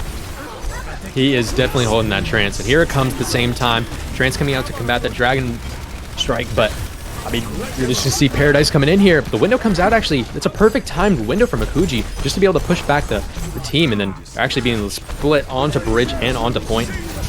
Minibird falling so low, but he still gets the Sigil ult off. If they can kill the Zen, that's a huge kill from Minibird. What a great play. And he's able to keep his teammate alive at the same time. Huge plays. Minibird taking out a second one as well. Yeah, Minibird taking out a second one before he was traded out by Ford. But how, and with Defender's advantage, it's going to be curious. Okay, Capamino is able to get that res off, so I'm going to be a little more worried for the side of Danger Close. Visor coming out for the side of Ford, getting nothing so far. Kuji takes out Loki. And it's all up to these tanks and Mercy to try to win as much as they can. However, with Booze going down, yeah, more Defender's advantage almost. Morn is staying alive for so long on point, just being constantly hurled some healing by Akuji. But Morn put on his Juggernaut suit there and said, I don't need the Diva mech. I have myself. Even though he's 150 HP, that 150 HP goes a long way for him, and he's just able to stall it out. It's a great play from Minibird, though, but it isn't able to come out on top at the same time. But Paradise Aegis is able to walk in here with a couple of ults, but oh, that's a really nice pick from Brickwall, and about to have the Dragon Strike at the same time. It's going to be really hard for Danger Close to keep this high ground. Yeah, a great pickoff on Peridot. Loki is also able to take out Apollo after using that visor.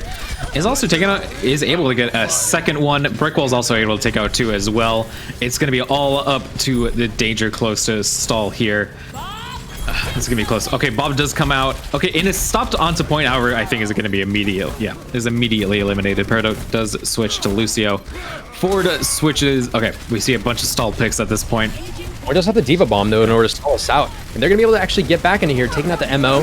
All it does go down, and that's a huge Dragon Strike coming in. Brickwall with another one, and Booze is so low. And actually, Danger Close might be able to get this back in. Brickwall getting another 2 kills, though, at the same time, getting a 3K. Last second bongo from Xavier, but he's not able to take anybody out, and he's actually taking out himself. And Ford trying to put it under pressure, but can't actually do anything. Yeah, Ford is able to take out Loki. However, I think it's all up to Minibird. Doesn't get anything with that Graphitic Flux. Ford left on the clock, and with 52 seconds left on the clock, almost 3 ticks. Ford is taken out. Xavier on that ball. We haven't seen him on that ball all of this series. And Paradise Aegis is starting to back up a little bit. Yeah, you're really looking for these support ults to come in for Paradise Aegis, but it's a good stall from Danger Close so far. Won't be only getting the backline, more getting a kill of his own and Ford also coming in at the same time. Just putting the pressure. The Meteor Strike, he's going to be able to take out 2. Yeah, with Paradise Aegis taking out 2. Okay, I think we saw a visor coming out for the side of Loki. Wasn't able to get anything left. We are in the final 15 seconds with Peridot trying to stall as much as he can. And with Xavier coming back, I don't think we're going to see any more tick progression until we see more players. A great coordination on the side of Danger Close, getting both tanks off point. Minibird's the only one left on point. Prophetic Flux coming out as well as Dragon Strike. How do you think Paradise Aegis has any chance left? This is a super scrappy fight, but actually Ford running super low and getting taken out. The Baby Diva so low as well. Xavier going super deep and not getting anything off of it. Peridot dealing so low, and then he's just taken out at the same time. And oh, this is actually looking like Paradise Aegis might be able to take this. Apollo getting taken down, and then there's anybody touched? No, there's not. Paradise Aegis is actually able to win down the end. Minber and Boost are just holding the line there until their healers can come back, and with that Valkyrie, they're staying like crazy. I mean, that's play after play, though, and you have to credit Brickwall for a lot of those kills. I mean, even as he shot that Dragon Strike, I think it killed the Tracer at the same time and got them a free kill. And so Brickwall just putting in the work there on that Hanzo. Yeah, a very clean, not very clean ending, I think, for the side of Paradise Aegis. Not very scrappy fight, however. Minibird and Brickwall were able to take out 2 at the end there. And now we're going to be seeing an attack phase for Danger Close. I'm very excited to see what they go for. Okay, so they're going for the Sim TP again. However, this time with that Lucio. Yeah, I mean, for Loki, it's another question of can he capitalize on Danger Close just being so grouped up. But, I mean, do you think that this rush comp is going to work out for Xavier and the boys over there on Danger Close?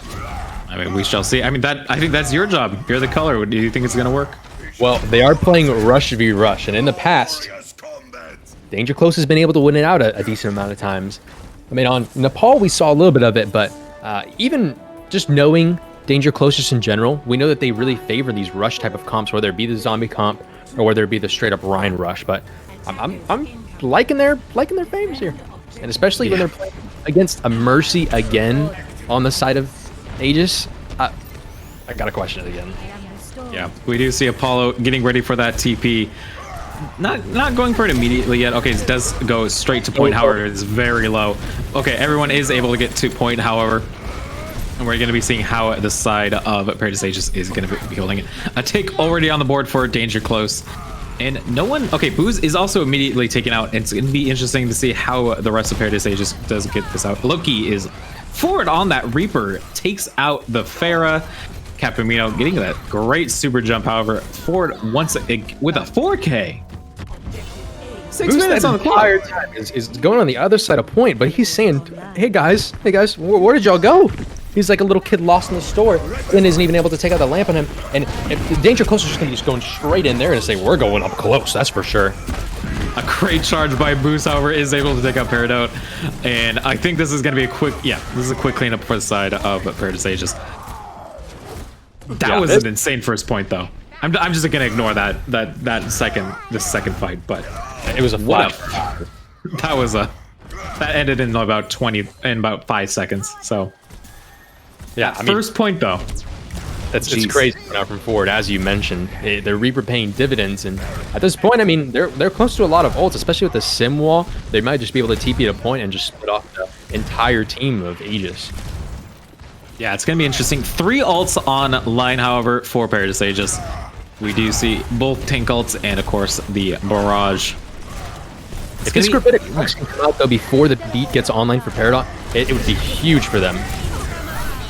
Okay, Paradise Aegis is able to hold them there. Minibear with another 3K. I don't think that barrage... Did that barrage get anything? How does Minibear have a shatter kill on a D.Va mech? That's my question, first of all. I'm a little bit confused by that, but I don't think the shatter got a whole lot, but he did get a charge kill off super early. Although trying to set up that TP just in the middle of nowhere, or I guess right in the front of the entire team of Aegis, and I mean, Aegis are just saying, okay, if you want to set it right in front of us, you know, we'll swing at you. And Loki just comes in with the up-close barrage. Up close and personal it is. It's interesting to see, too, by the way. We haven't seen Ford at that Death Blossom yet, even though he had that 4K early. Gravitic Flux coming out already. Sim Wall is used, I think, to counteract it. Sound Barrier as well has been used. And okay, we do see a couple on point. Mornitron is out of the mech already. Bob is utilized to stay on point. And Bob takes out Apollo. Booze gets Xavier gets a couple. Okay, charges Bob off point though. I don't know how I feel about that. Yeah, you still have a huge source of damage coming out from Loki and a huge source of healing coming out from him. But like you said, you know, even though he gets that big shatter, I think the Sigma is right around that pillar, and so he has a hard time committing to that charge. And instead goes to Bob and kind of leaves his team behind. You know, talked about Shift Key, Xavier a couple times, but yeah, Bob really does love that. Yeah, loves that perk up. Okay, so we do see are very close to the traditional zombie comp that we saw. However, Apollo going on to that Sombra. And it's going to be... Okay, we're going to have to definitely see probably a fight or two until we see ults used or for the side of Danger Close. As a coup gets taken off very quickly, Loki also getting Xavier. I mean, as I said, a fight or two. It might be a little longer now. Good barrage from Loki to just finish it out real quick. But the thing is, with this zombie comp, you don't have a whole lot of places to stage, and you don't have a whole lot of people to engage on. You know, if you go straight onto the map of Hidden, you're going to be running into the entire team of Aegis, and you're going to have nowhere to go. And so, even though they go in this super, aggressive zombie comp, they don't have anywhere to go with it, nowhere to stage. Minibear is going to make sure of that, along with Loki. Yeah, Apollo does run up to the high ground where the rest of the team are. I think he wants to try to get hidden as much as he can. However, it's going to be interesting to see how that goes. Booze gets very low. However, Immortality Field is used to save him. Booze takes out a coup. Oh, takes out 3 with that shatter. Is taken out by Boot Ford at the end. However, another clean win on the side of Paradise Aegis. Once that monkey bubble comes down from Xavier, it's taken out pretty quick. But once that goes down, Boo's got a free shatter, and he's going to say, boys, it's big. Come on in. I think he even gets the close-up kill on Xavier and just gets the one tap on him with the shatter alone. And so Paul's going to be looking for some sort of opportunity, but he can't really find anything. And Paradise Aegis are just going to keep on stacking up these ults. What do you think of Ford on the Soldier, by the way? Like, why not the Reaper? I don't know where he can set up. He's got an Ashe looking at him and a Far at the same time. And there with Loki, yeah. We mentioned it before. Loki with that barrage, taking out 2 already. Xavier attempting to try to get someone in the backline. However, Brickwall is able to take him out at the defender's spawn. I'm using Valorant terms right now. I apologize. Yeah, Loki just going up close and personal, but he's going with that death from above, taking a note from Assassin's Creed at this point, saying, Ezio, I can do it a little bit better, okay? Apollo still hasn't had this AMP. I'm a bit perplexed by this Sombra choice. can't really do much. He doesn't have anybody to just farm off of other than this diva from Minibur. But even at that point, Minibur's just gonna be able to constantly shoot him because he knows where he's gonna go. He's gonna go behind the team or on the point. Yeah, we do see the zombie comp able to get a couple outs online. The coalescence is used to try to go into here. Okay, everyone is trying to take out Boost. However, the mortality field is saving him at the moment. Xavier takes out Hidden with Minibird going down. It's going to be very close. It's all up to this buff to try to stall as long as they can. Hidden is rezzed, however. Okay, and we do see Loki putting in as much damage as they can. Very low. Okay, Hackett going on. Minibird Capimino is also taken out. It's all up to Hidden and Minibird to stall as long as they can. 13 seconds, 12 seconds left. And if they are able to stall until... Yeah, Boost does have Shatter. Doesn't use... Oh, tries to use it and is killed right before he can. And they are going to be able to go to overtime, which means we are going to be going to a equal time bank for both sides. And potentially even more, though. Or maybe... yeah, never mind. There's no chance. What do you think? How did that fight go? Like, what won them that fight? Well, I mean, it's just a lot of ults coming out at the same time. You have Akuji and Peridot just really stuffing him into a corner because of the coalescence coming out as well as the beat. I mean, Danger Close is just going to be able to walk it in. And at that point, I mean, they don't have anywhere to go for Paradise Aegis. You can only go down the stairs. But Boost gets caught on the corner. And with that Primal going on, Xavier's just able to make so much space for his team to progress forward. And at that point, I mean, it's really hard for Paradise Aegis to even actually get controlled on the point and to stabilize. And so once they're put into a corner, it's really hard for them to recover at times, unless their DPS can pull something out with a damage boost. Right. And, okay, are we going to be seeing... I believe... Yeah, so this is Paradise Aegis on the attack first.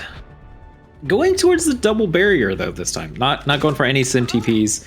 And Ford is once again on that Junkrat. Yeah, and they're just going to be rolling the same comp, saying if it worked last time, we can win 1-5 with it.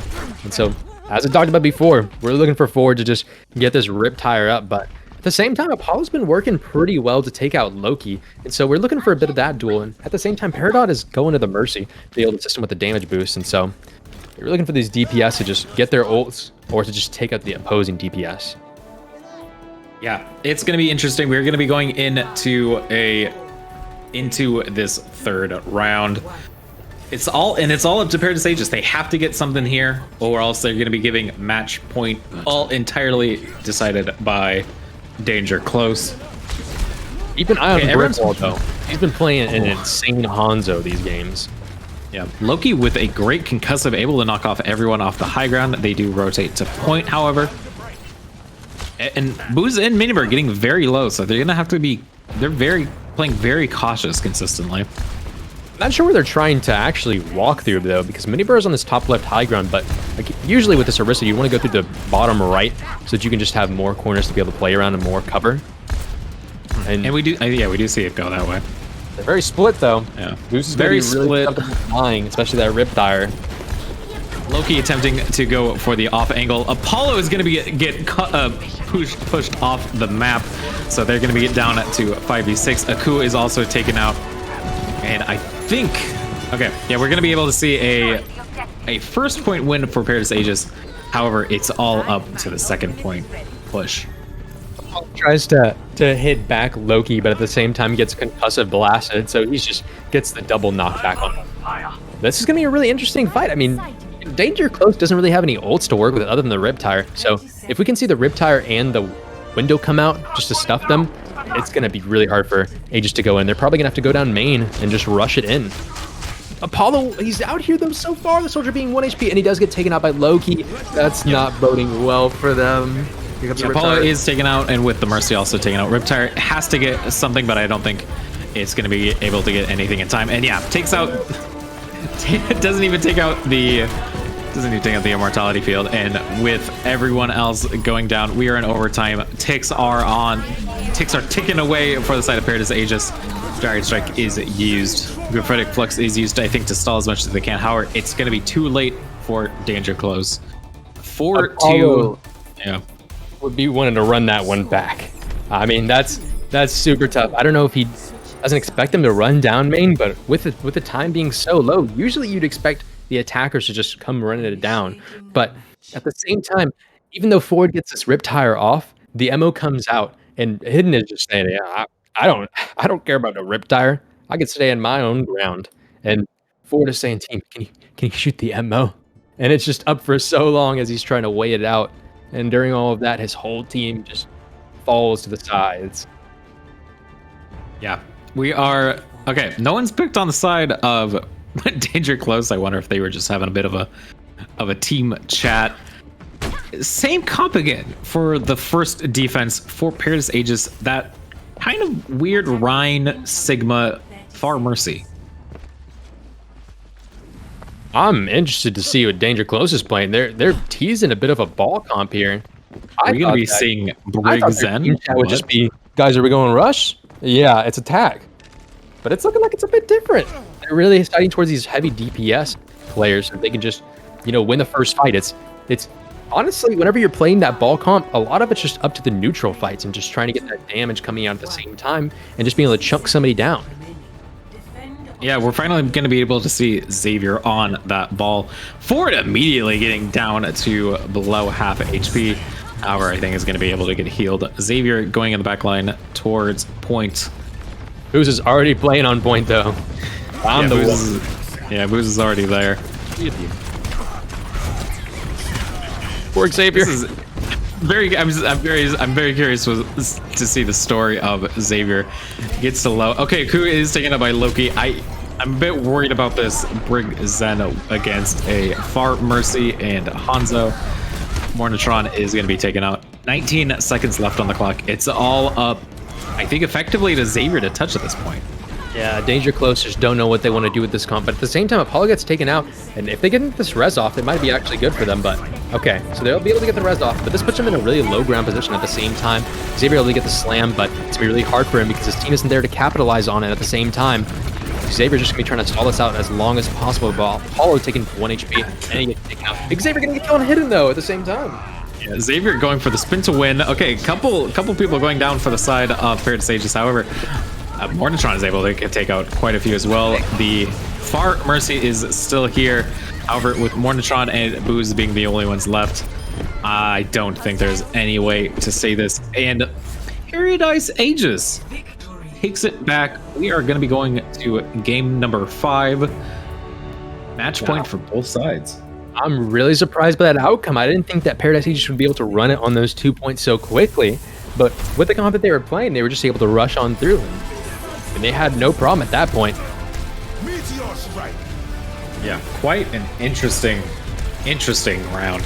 I don't know how I feel about that ball comp. I'm just gonna say it now. I've loved the comp choices for the side of Danger Close. However, that last minute we haven't seen them on that ball comp before, and it just didn't seem to work out too well. Yeah, it seemed like a little bit of desperation. Like I mentioned before, it's really hard to run a Winston comp there. And so at that point, they're either setting towards the rush or the ball comp. But I think with that, I think they're just thinking, hey man, I don't know if we'll be able to get up our ults for the rush comp. And so I think we just run it down with this ball comp, especially when you get to that second point. Maybe they're playing for that and just saying at that point, our ball can touch. But if we play it Ryan, he's going to die on second point. I mean, they're just playing long con at that point, but it's a little bit questionable, like you said, just not seeing it out much before and wondering how much the experience they have on it. Sadly, it didn't work out in the end. However, we're going to be going to Ilios, which I think has to be. Oh, okay, never mind. It doesn't seem like they don't want to go on Ilios yet, so they haven't picked yet. However, I think Ilios would be a good pick for them. The zombie comp is great. Hoping to see some more of those Lucio boops coming out. I know in the first map, whenever we were playing on Nepal, we saw so many boops into that well and sanctum. And so I was hoping at the same time we'd get those boops onto Ilios as well, but a man can dream. It's going to be interesting. I really, Paradise Aegis is on maps where the zombie comp works. Paradise Aegis doesn't really seem to know what to do against it at the time. Obviously, we are deep into the series now, so they may have been able to figure out something. Do you think we're going to be seeing zombie comp though? last control, it worked out great for them on a Paul. How do you think it's We'll going to go? definitely, we'll definitely be seeing Danger Close using at least one of the rounds. But for Paradise Aegis, I mean, they have used quite a variety of comps. Even in that last map, we saw them side over towards the Sigma Rhine without a Lucio. So they have their own comps to make at this point. But yeah, I mean, we've seen a lot of their bunker comps come out as well. But if they side towards the rush, I'm really interested to see how Boost and Xavier both clash in these fights. Okay. And we do have the official confirmation. It is not Ilios. It is Busan, which I don't know how I feel about that pick. Paradise Ages, we do see Mech Center is great for the Rhine. And of course, Shrine and Downtown, I think, are okay for the zombie comp, of course.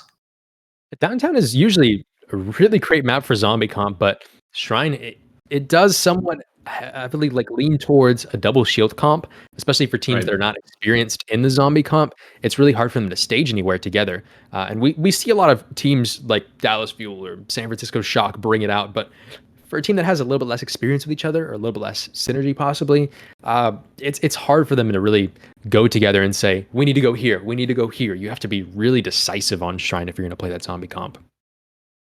Yeah, it's going to be interesting. Match point. I mean, this is week 1. I believe this is also the first game of this split for both teams. So, it's all about winning this first match. It's all about winning this. And winning this next game is going to put them great up for the overall standings. It's just, are we going to be seeing Pharmacy again for the side of Paradise Ages? If there would be anywhere for it, I think Downtown would be the place. Right. That map leans a little bit more towards a sniper playing up top, where it's really unreachable for them. But if we can see the far really set up, there are a lot of good angles for them to play and a lot of open space to where they can fly around. But the thing that I'm interested in is, like you mentioned before, the maps. The rounds are really what we are looking at here with Downtown. Like you said, we have a more of a zombie comp sort of thing or a dive, but with Shrine we have that bunker, the double shield, and then I'm really interested to see though what Mecha Base has to offer for us, because we'll see that rush v rush, and I think that's where both teams, we've seen a little bit of differentiation with the zombie comp and the rush comp with Ryan, and so if we see those two go head to head, who do you have winning here?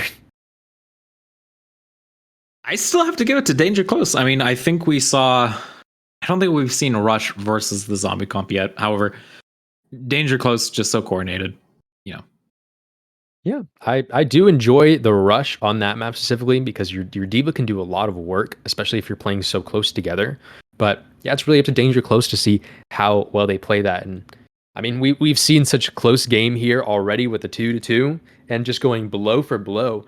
But if we see that on Busan just in general, it's going to be a really exciting end. And like you said, the pressure is on here. I mean, for right now, this is the game. This is the game right here. Yeah, we are in match point. I believe we are waiting for one of the teams to ready up. But, it's going to be exciting. Danger Close almost.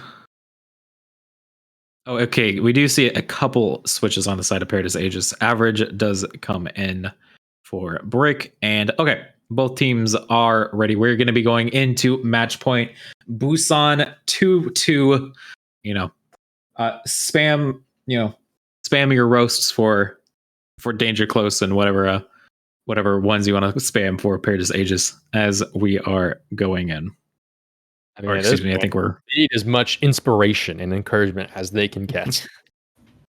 Interestingly enough, though, we do see average sized once again coming in. I think average sized has to be their tracer, and I think so it's going to be interesting to see how this goes. Ball coming out at that point, they might shy away from that double shield and go more towards ball on Shrine.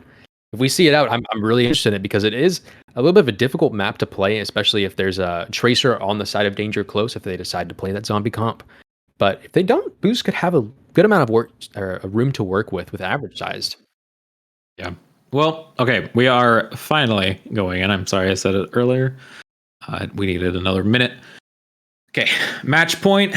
It's going to be exciting. We do hope you're enjoying the Hyperion Open Cup Split 2 Week 1 between Danger Close and Paradise Aegis. Okay, are they teasing Hog here? Well, we've got downtown to begin with, so that's exciting in and of itself. We're gonna see the clash of two different styles. I mean, we don't see purple in for boost, so most likely we won't see that Hog. But if we do, I would be excited for it. I think it's always a very interesting comp to play, especially if you're playing snipers up top. But if we see average come in for Brick, we're probably not going to be seeing a Sigma Hog comp with the double sniper. Yeah, it's going to be very interesting. And okay, we do see the zombie comp for the side of Danger Close. I don't think that's too surprising there. If they played this ball comp, though, like I said, I'm really excited. Because it's really hard to run a rush comp here, or running just a bunker comp just in general, or a double shield. So if we see Boost coming on the ball, it's going to be a really interesting game. I think we can, if it can work on this map, it can definitely work on Shrine. Yeah, it's all up to Booz on that ball to try to get as much space as he can for the team. We do see Danger Close playing very careful, going straight towards that Mega. I'm sure Apollo is going to be hacking at any time now. And okay, goes straight to the back line, excuse me. I think just scouting a little bit. Hidden is going to be very, I think is going to be the very big target for the rest of this team. Yeah, he's usually decided to play this BAP instead of playing a Zen or a Brig. And we'll see if it actually pays out for him. Boo's getting hacked a little bit early. Apollo doesn't have a translocator though, I guess. I don't know. Booz is able to get. Yeah, Booz is able to get Apollo very early. And okay, Minibar is also able to take out White. Is able to rock Paradroid off this map. Aku trades him out, however. I'm sorry, I'm having a bit of technical issues. But okay, so we do see Aegis go quite well this first fight. Yeah, even though the early kill comes onto Apollo, they're actually able to capitalize on it, which is great for them. They're playing in a little bit of a weird position. Usually Boost is the one who will contest point, while Minibur and the rest of them are playing on the high ground and playing together, and a little bit split. But with this comp, actually, Boost is playing just together with the team, and they're almost playing this like a rush at this point. It's very interesting. Yeah, very, very interesting. We do see Loki already having that barrage. Average size, of course, is very close as well. So, okay, we're seeing them go to more a traditional dive at this point. I mean, Saucer especially going towards that Tracer kind of tells me that they want to switch towards dive, and I think that's to really focus on hidden. Yeah, I mean, Saucer getting taken out super early. It's just unfortunate. I think he blinks into a grapple with the Hammond at the same time, but Boo's having this ult and Loki also having the ult. They're able to play really defensive here, most likely. Oh, Paradroid keeps getting taken out super early, though. It's just really unfortunate these early picks are coming out. Yeah, Xavier is able to take out Hidden, however. Loki's able to take out two, including Aku, so they're not going to have any heals for the rest of this fight. Xavier Pulp's Primal Rage, I don't really think is going to get anything. However, I think he's really trying to get Minibur out. And so that's a consolation prize at least. However, I don't think it's going to matter too much as... Okay, 5 ults essentially. 5 ults online.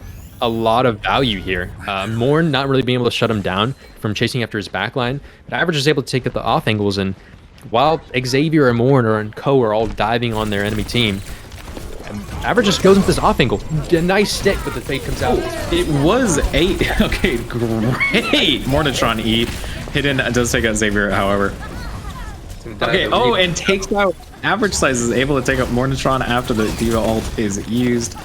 Aku's Coalescence takes out Loki, however, I don't really think it's going to be anything useful. Apollo tries to use the EMP with 2 people left. Poor guy, though, he has no other opportunity to use it because it is last fight, but yeah. I mean, if you're playing that Sombra, you've got to be charging those EMPs a little bit faster, but he doesn't have any way to actually get a whole bunch of damage in unless he goes on a boost. But like I said before, Boost is just playing with his team almost in this comp, and so they're just not able to get any damage out to get his ults. Yeah, I mean, I was surprised how well that ball comp did. However, we do see, I think, a switch towards the rush. We're going to be, interestingly enough, we see a bit of a change, though. We are from the DPS lineup. Apollo goes towards that Cassidy, Saucer towards that Doomfist. Average sized. Okay, I was curious to see if he was going to stay on that Tracer. However, he does switch off in the end towards Cassidy as well. I'm going to be curious to see how Doom versus Mei works. Yeah, average playing this Cassidy is actually going to be a really big deterrent for Saucer. If Saucer can get an early kill, he'll get his value, but if anything goes past that and he doesn't get anything off his first engage, it's going to be super difficult. See both engages coming out, going Wall super getting nothing. Saucer trying to punch in, however, doesn't even hit anything, however, is able to get out of there in time. Xavier very low. Immortality Field is used to save him. Rotation around. Yep. They're giving them so much space at the same time, just giving them this corner and saying, you know, we'll just wait till the point unlocks. But actually, Parajoy taking it at the same time. He gets stunned by the by the Cassidy flash at the same time. He's just getting frozen in the Mei wall, and it's just all falling apart for Danger Close. Yeah. At the end of it all. Yeah, we had talked about their rush v rush, but actually, Brandon's Aegis are able to get a pretty good engage there. And it's just, Booz is able to take a lot more space than Xavier is, and that's just really going to be pretty bad for them because with Saucer, you want to be playing around these corners so that you can just punch in and take an engagement. Really early window coming out, though, and they're just going to be able to get that out. Hidden uses the wall. I don't necessarily think it was the best play he was able to. However, it was okay. They're even just straight up going the same place. However, we're gonna see how the wall goes. Okay, Xavier does take out Loki. Wall is used, I think, to split up the team. Xavier's taking out himself, however, and a lot of swinging on the side of Booz. However, he is 1 HP and is taken out. Booz is being tossed and turned over there. The poor man is in a skillet at the same time. I mean, even though the pick came out, we were seeing.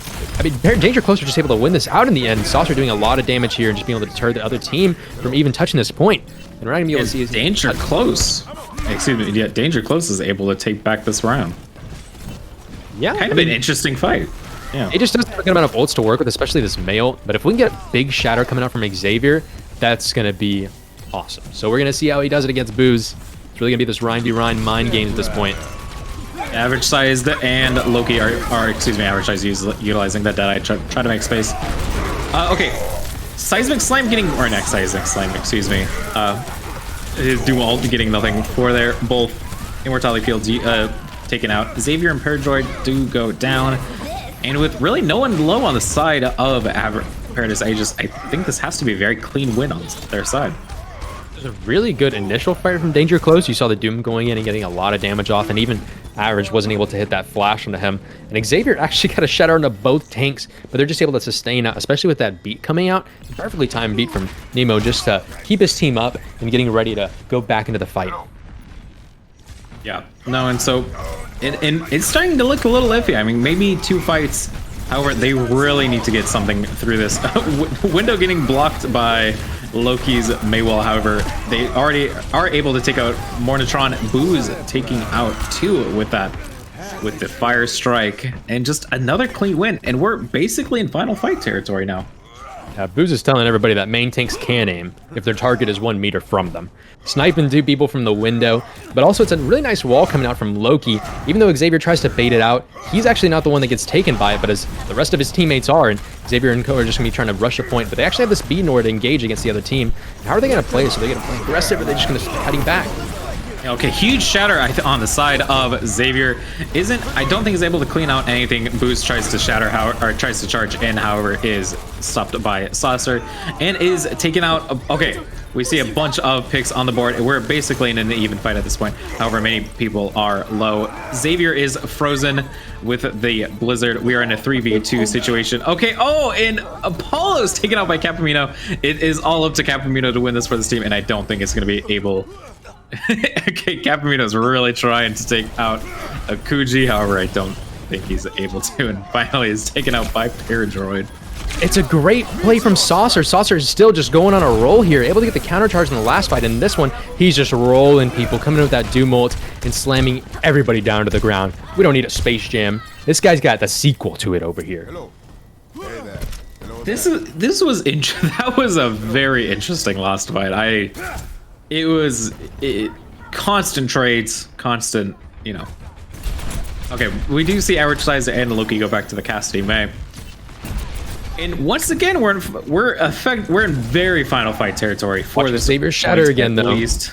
Yeah, Xavier does have that shatter. Loki uses that Mei wall, I think, just to try to take some space.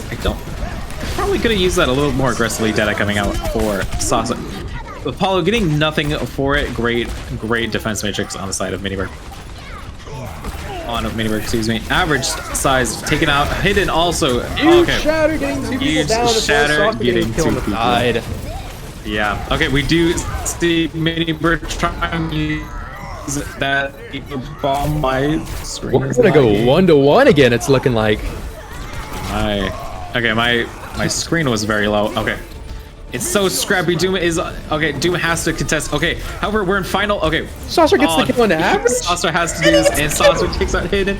However, it's shattered. It's taken at the same time. This point is still in control of Aegis. It is all up to the Rhine, and I don't think he's going to be able to get out of there in time. Oh, but Minibird comes back with the ball. Mornitron uses that D.Va ult. And remember, they have to retake point. Like, it's not just overtime for them. Saucer is pulling this time Doom every fight, it feels like. He comes in, gets the hits, he's able to take out so many here. Let's see if we can get this last one to Lucio. This is it on that one, but oh, he actually does get the kill at the end. But I mean, it's just so much work being done by Saucer. Again, with this, just the ultimate coming out, the Meteor Strike is able to just reset his cooldowns, and he's even able to get Average Size. Average Size coming back in. Minimer actually comes back in, and the beat's gonna come out, but they actually don't touch. It's a C9 from them at the end, but we're going 1-1. 1-1, we are going to... Wow. Are we going to be seeing another 99-99? I mean, Saucer saw the performance of the other of Aegis's DPS that said, I can make my own star plays, you know? He gets into there. I mean, even the fight before that, he was facing the Mei, and while his other teammates were in the Blizzard, he goes down to the Mei, takes a punch into him, finishes off the baby D.Va, and he's able to finish the fight out on his own. And that one as well, we see the same thing, where he's just able to take 3 people down on his own. I didn't think that he was going to be able to kill that Tracer and the Mora, but Average actually tries to predict where the Meteor Strike is going to come in and mispredicts it, and still blinks into it. Yeah, we do see the zombie comp coming for Danger Close. Paradise Aegis utilizing a double shield with a Tracer Far Mercy. Could have been interesting. Okay, Saucer goes on to the Cassidy, excuse me. So, I would no longer say it's a zombie comp. It's more of a zombie comp plus Cassidy. Yeah, kind of. I guess you're looking for a little bit of extra sustain, but for Average and Loki, I mean, nobody can really capitalize on the damage they're doing, so we'll see if Xavier gets taken out early. But a big hack coming down. Huge hack, yeah. He has no chance to MO himself for Hidden. And I mean, without your Baptiste, you have no healing in order to keep the rest of your team. So that just crumbles on that. Good hack from Apollo, though, super early. Just really looking for those opportunities. And nobody's looking his way. Nobody's scouting for him. So we do see Booze going towards the Roadhog. So interesting choice. Okay. Taking a note out of Purple's book. Sadly, Purple isn't able to go on that Roadhog.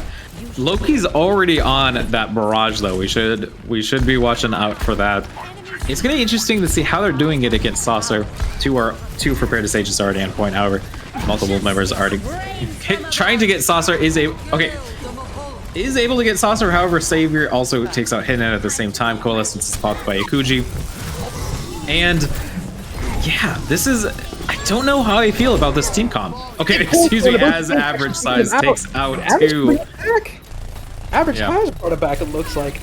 Even though Loki isn't able to get that value onto the Barrage, because it's a little bit long distance and Saucer's able to just simply roll out of it and dome him, Average actually gets that double pulls into it, and Xavier just actually jumps right into the D.Va mech that was stuck. And so that is very unlucky for him, but a surprising fight from Aegis. Yeah, I don't know how I feel about that. I don't know how I feel about their comp overall. It's very interesting to me. You know, I don't know what their game plan is, especially, I mean, Average Size was able to get a huge, obviously was able to get a huge pulse bomb. However, no mobility on the side of Booze. Okay, very quick dive, able to take out Hidden, and I believe it should be able to take out Minimer. Is forced to use that Grid Flux. Is able to take out Morntron. Beat is utilized as well. Okay, Xavier does take out Minimer. However, okay. But I think with the ult usage, once again, Paradise Aegis is able to take another fight. Is just ripping and tearing on point. Even though Minibird uses that Gravitic Flux, Xavier's able to combat it with his Primal Rage, but even at that point, they don't really have anything to really combat as far that's flying in the air, except for Saucer, but he's just, I mean, he has no way to traverse with his team. The zombie comp is synonymous with being a very sustaining comp, but also a very fast comp, and Akuji gets taken down super early. But with a zombie comp, Saucer can't go anywhere with his team. I mean, everybody's just zooming around, and he can only roll. Yeah, and we do see average sized very close to another pulse bomb. We saw how the last one did. EMP ready though. I'm curious to see how they're going to engage with that EMP. Oh, great find by Minibur is able to take out Apollo. Great spy check. And we're getting a little don't know if greedy. they want to engage. Yeah. Hidden has been taken out time and time again. You even saw him go low there in the beginning. Pulse comes out. Saucer coming out with a super early Deadeye though, and actually Aegis are going to have to back off from this. Yeah, Deadeye attempted to try to make space, average space. He wasn't able to get anything in time, and we are in overtime. Okay, Barrage coming out is able to take out 3, take out 4. Minibur is also able to take out Saucer. With Apollo left, Apollo has to hold on to point, and I don't believe anyone will be able to touch. And GG, Aegis Aegis takes this series, takes this map 3-2. They definitely had me on the edge of my seat with those fights beforehand. Apollo also having the EMP in that last fight, but he's not able to actually get it. I mean, Saucer though was trying to put in the work for the other, and again, Danger Close aren't able to close it out. Yeah, what an insane series! What an insane game! Saucer able to almost single-handedly bring back the second, or it was single-handedly bringing back second round for the side of of Danger Close. And I mean, yeah, what an insane even game. though they were able to capitalize on Hidden so many times and were able to kill him 2 or 3 times at the first person in a fight, they still weren't able to win out the fights, even without the Baptiste healing. And I think you have to give a lot of props to Boost as well, and the main tank for just really staying alive during those fights. I mean, for Boost and Minibur, when you don't have a Baptiste, there's no sustain for you, but they're just able to play around the pillars, and Boost is able to walk on a point and use his E to just sustain himself. At that point, I mean, they're winning the fights because Loki's just still living, despite only having that Mercy Pocket and nobody else playing with him, really. Yeah. Well, what an insane game. We will be breaking it down in just a few short minutes as we also pull in someone from Paradise Aegis for an interview, and we will be back right after this.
All right. Welcome back, everyone, to the Hyperion Open Cup split 2 week 1. We just got done with an insane series between Paradise Aegis and Danger Close.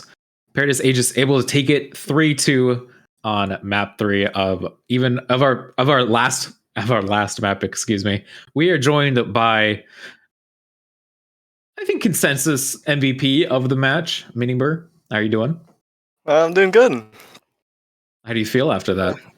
I'm still fucking hyped after the game. Right. Yeah. Clean. You know, keep it clean. I'll mute myself. Oh, okay. I'll bleep myself sorry. if need be. Sorry. No, you're fine.